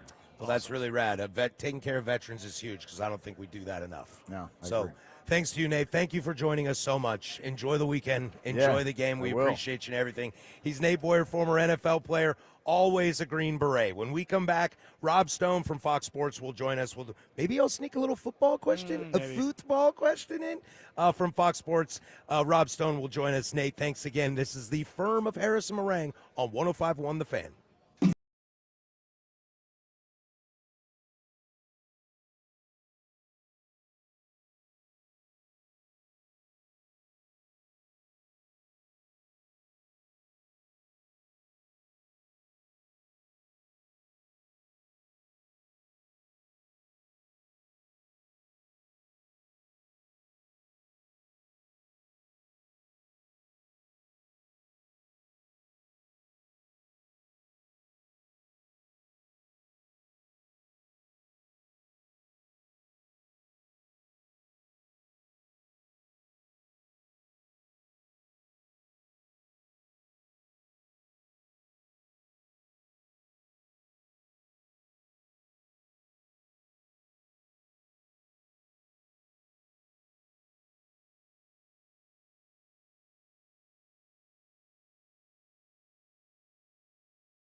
night. the head right, Jiggy there, air night. Papa been smooth since days of under rules. Never lose, never choose to. Bruise, cruise, who? Do something to us. Talk, go through us. Girls want to us, wanna do us, screw us, who us? Yeah, Papa and Papa.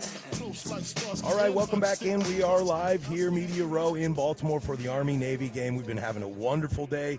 You just heard Tim Pernetti here, who joined us, but now we are joined with maybe my most excited guest of the day. We have Rob Stone with us. He's the that's a low bar. That is a low bar. I'm the most that you're going to get excited about today? I don't know, Rob. Between you and John Strong, you guys make my life very, very, very happy. John Strong reference right out of the bat. Let's go, Oregon. Rob Stone is the host of Fox Sports. You can catch him on the Big Nooner. He does just about any sport you might like. And, Rob, let's get started here. Welcome to Army-Navy. And what does this game mean for you when you get to come out here? Because you do all sorts of great stuff. World Cup, Super Bowl coverage, et cetera, everything. What does Army-Navy mean for you?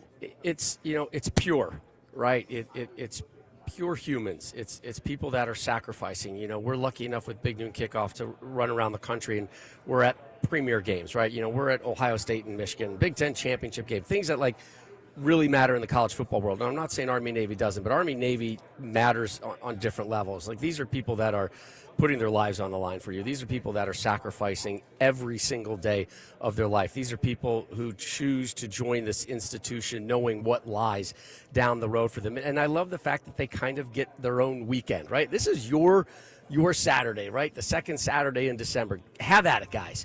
Go do it. Let's have the national stage here, and everybody watch and applaud, see the traditions, and give proper respect and reverence to these student athletes, to these coaches, to these administrators, and to what Army-Navy and really the entirety of our military is all about.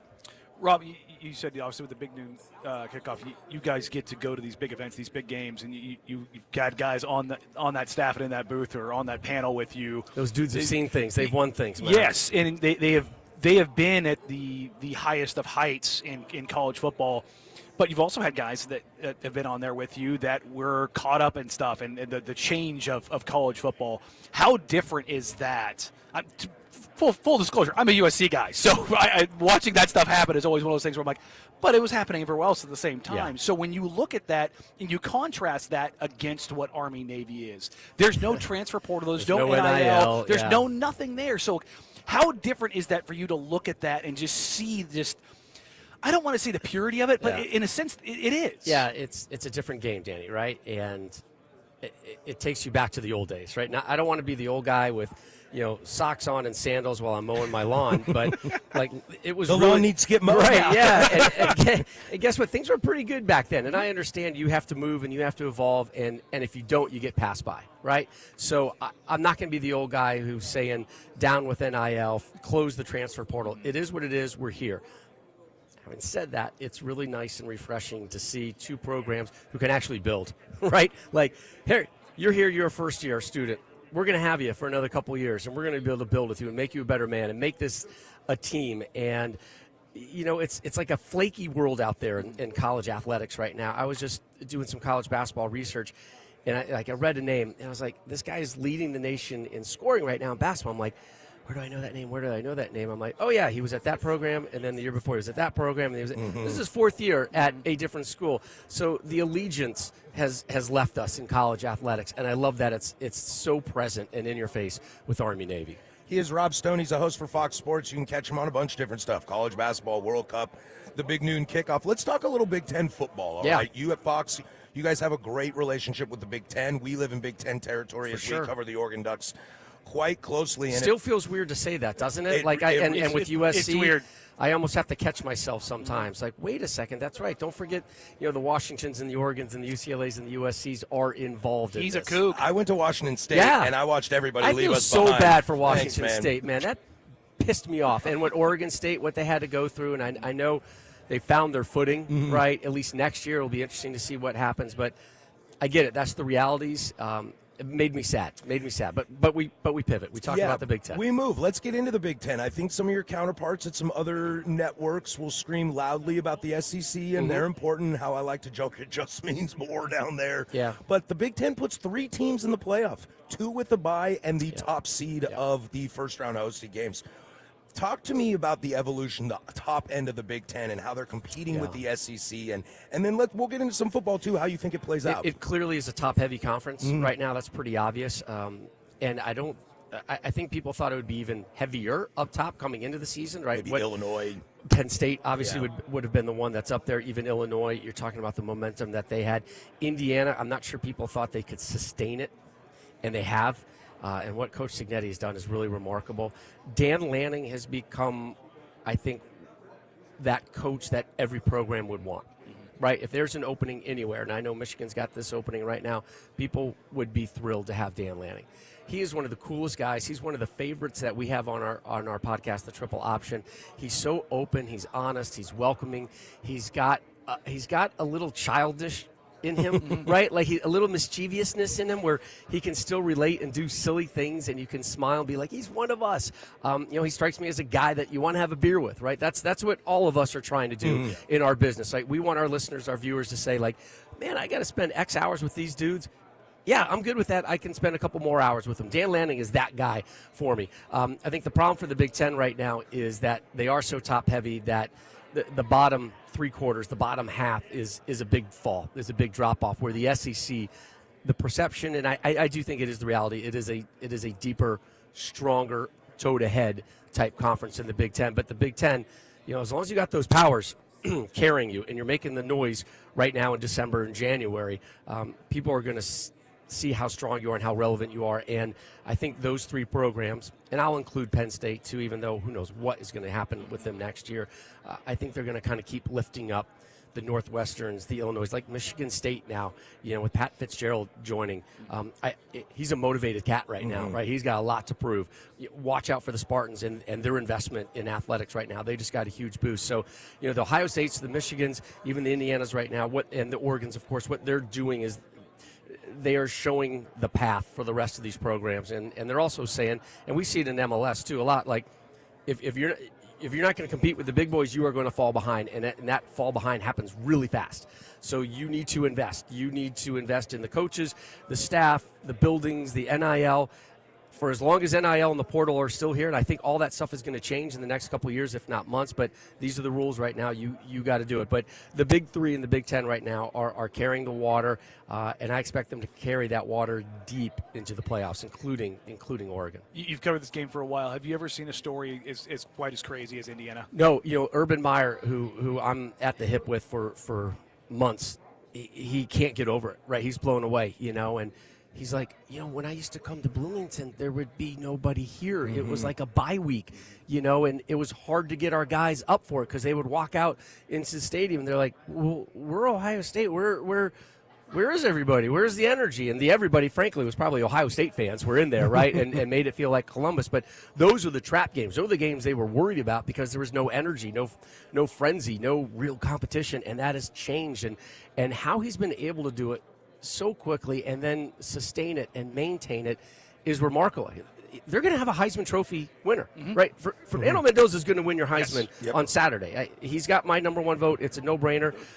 I think they're going to get at least to the semifinals, and they have made Indiana a football school, which is startling. And you know what? By the way, props to Vanderbilt, right? Who thought Vanderbilt could flip and compete in the SEC and be in the conversation for a playoff? So those two programs alone tell you, like, oh, wow, college football has changed. You don't have to go to State College to win a national title. Maybe you're happier in Bloomington, and it can get done in Nashville as well. Those were two cities that nobody talked about in the scope of college football until the last couple years. And that's just the greatness of the evolution of college football. Yeah. Anybody can win now. For sure. Anybody I love can it. win. I love it. He's Rob Stone, host on Fox Sports. You can catch him almost anywhere, especially on the Big Noon Kickoff. We'll get you out on this, amigo. I can't have you and not talk a little footy. Yeah, let's go. All right.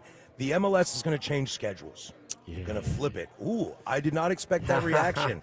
How do you feel as something potentially kind of correlating with how more European styles / the international schedule? Where are you? Should it benefit the game, or is it going to hurt the game? I hope it benefits. I think it's going to benefit. Obviously, it took a long time to get there for a reason. The reason is weather, right? The reason is games. The reason is there's going to be an extended break, and be careful about that break because then you fall off the map and nobody watches. But guess what?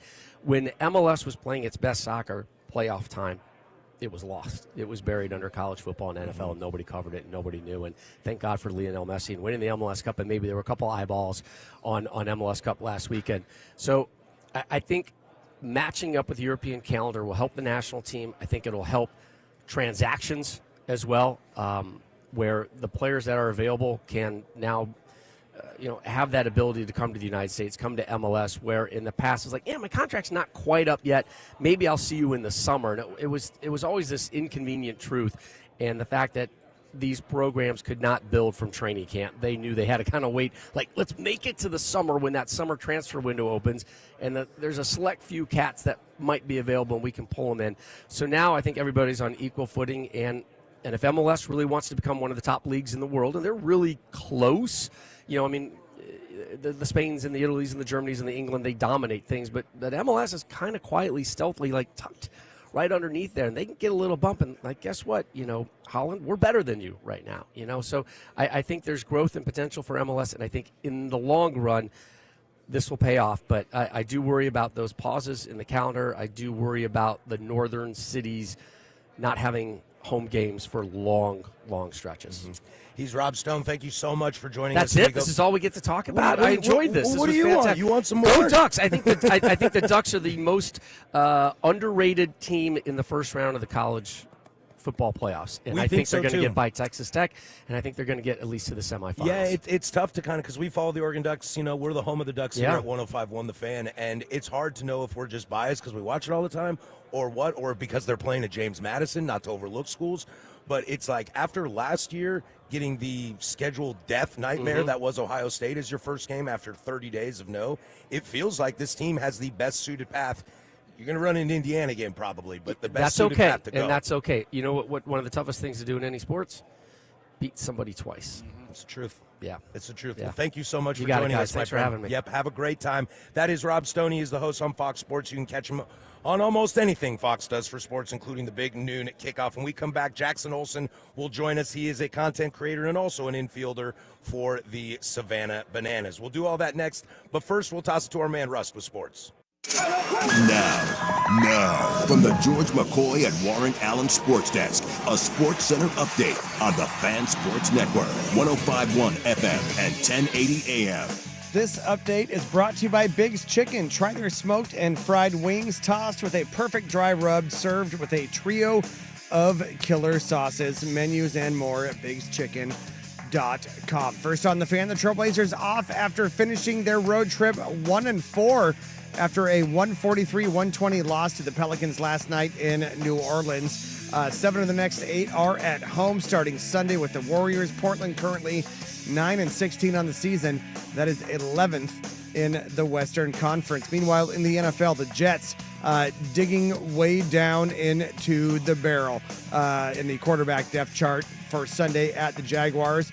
Rookie Brady Cook, he's going to start in Jacksonville. Cook made his debut last week in a 34-10 loss to the Dolphins, replacing Tyrod Taylor, who made it only 2 series because of a groin injury. More sports scores and stories in 30 minutes. I'm Jeff Russ from the George McCoy at Warren Allen Sports Desk. Hurt and missing work? Insurance companies acting like jerks? Don't call your mom. Call George McCoy. He's at warrenallen.com. The Fan is live on YouTube and Twitch. And now Window Nation brings you on-demand videos. Watch Window Nation's Window into the Fan.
right, we're about done here in Baltimore, Maryland.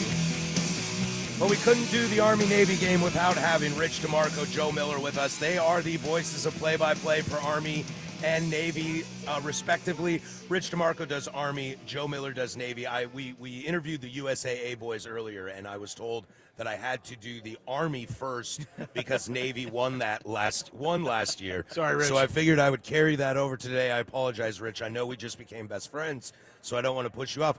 Talk to me, guys. Tell me, is there some kind of rivalry here between you two? No, we get that asked a lot, and I know I've known Joe for a long time, and I think he does a great job. I think his crew does a great job, and we're just bit players. I mean, in this it's thing. funny because we're radio guys, Sure. so like you have this kinship with these people, like what they go through. You're and- rooting for them. Yeah, exactly. It's like I'm rooting for the other radio folks. Well, right? your guys' demeanor, we were chatting a lot in the break here. You guys have kind of a demeanor of a straight guy slapstick guy in like an Odd Couple comedy. You guys are very comfortable with each other. We're here. We're very, very bit players in this whole thing. Yeah, we spent a lot of time yesterday together doing TV interviews, so you get to know some people and, try to do. Look, this is like cherry on top of the gig that we do. I mean, this is something that is not. It's not something we do normally before a game. So, you want to come here with the right attitude and have some fun with it. And this is a huge game. So, you try to enjoy it and enjoy this experience, You guys, you mentioned, Rich, that you guys are bit players in this, but you also get to tell the story of one of the best, most preeminent games in college football. And I think you guys have a very, very unique perspective because no matter what's going on in college football, there's no transfer portal at the academies. And you get to watch the vast majority of these young men as freshmen go to become seniors. You build relationships. You're around these guys. You know what they're going to go do later. What is that like to be able to kind of be their voice and be that representation for them throughout those 4 years? I mean, I think for me, it's tough because I don't want it to turn into a cliche that it can sometimes turn into. Like, this Captain America, these kids, and I do a lot of other sports besides football at the academy. They're special kids. They've got great personalities. They are very responsive to when you interview requests and stuff like that. But I always I don't want to be too sappy sometimes. But then I also want people to understand that these are regular 19, 20-year-old kids. I mean, I have a daughter that's 16 years old, and some of these kids are 18 years old, and they're not that different. But they also understand why they're there. I think that's the big thing. They decided to do this. They want to do this. And I think that's the thing that I think separates them from a lot of other kids their age. But there's Blake Horvath is an amazing kid. Landon Robinson, American Conference Defensive Player of the Year, amazing kid. And it's tough for me sometimes because I don't want to get too sappy about it. Yeah. Look, you know what I think is, and you touched upon it, Joe, where I think they're making, I think we got to give a lot of credit to these young men, right, who are making that decision. And you could say, hey, well, the academies with their systems, their football offense, what have you, are able to recruit a lot of players. Maybe that's their only FBS offer and they want to play FBS football. But the reality is they're also making a commitment to serve, right? And I think we have to give a lot of credit to these young men that are making, as they say, the 40-year decision instead of a 4-year decision, right? You go somewhere to play football and you're going to be 4 years at that school, and then you're kind of out on your own trying to figure things out, where you're signed up for a up to 40-year decision, right? You can be wildly successful spending 5, 10, 15 years in the Army or the Navy, and I think we got to think about when all those players are being recruited, right? The thousands of players that are being recruited, that handful that would want to serve, and then out of that, the handful that are going to be a match with the academies. These are special, a subset of a subset. And I think that's not by accident. And I think we're able to see them, and it's a beautiful thing to watch. They are Rich DeMarco and Joe Miller. Rich does the Army radio broadcast. Joe does the Navy radio broadcast. We're so happy to have you guys. We're a little against it, so we'll get you out on something kind of interesting. We talked to Tim Pernetti and how he is in such a unique position, being the commissioner of the American Conference and having two such unique schools in his conference, in Army and Navy respectively. Pull the curtain back for you guys as broadcasters, okay? Rich, you know what Army does. You know what Navy does. But as college football offenses evolve and the NIL evolves and stuff, how do you guys balance watching, for example, like we cover the Oregon Ducks, who are Crazy, crazy team. How do you guys navigate knowing what you do and what will continue to do while everything else is changing? Well, it's funny you say that because, it used to be, an Army would have teams on their schedules multiple years, home and homes, whatever. I would go back and I'll do all my spotting charts, on a computer, and then print them out and tape them on a board. So when I would go back and, you'd see a guy evolve, just update their stats. Now, it's like doing a brand new team every year because you've got like 50 new players. So my old charts don't work at all. So then when people say that, hey, you know what, you're in a league, teams are going to see you every year, they're going to know how to defend the option. But if 60% of this team is new every year, they wouldn't have seen the option, right? So that's how I'll put it. I mean, I think the other big thing that I try to do is make people understand that Navy, from the Navy perspective, they're not doing it with smoke and mirrors. It's not some sort of weird magic that they have. They play football. They play hard-nosed football. The second half of the Memphis game, they went 3 yards in a cloud of dust. They lined up and they said, let's just go fullback dive and let's beat this team up. And I think sometimes people think it's sort of like, oh, they do this weird thing, it's magic, and somehow Navy or Army comes out victorious. It's not that. It's physical football, and it's not some sort of smoke and mirror game that they can come up with some weird play and that nobody's ever seen before, and all of a sudden they're winning football games. It's not an accident what they're doing on the field. They are Rich DeMarco and Joe Miller. Guys, have a great call tomorrow. Thank you for joining us, and I don't know. I'm glad you guys are awesome with each other. It's his first year here, so he's taking this all I'm just in. soaking this all up. This is such a fun experience. It is, and thank you guys for having us. Appreciate All right, when we come back, Closing Arguments is next. We should be joined by Brian Jones. We're not quite sure. We'll see what happens when we get there. That's next. 105.1 The Fan.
divorce mediation. Peace treaties, not war plans.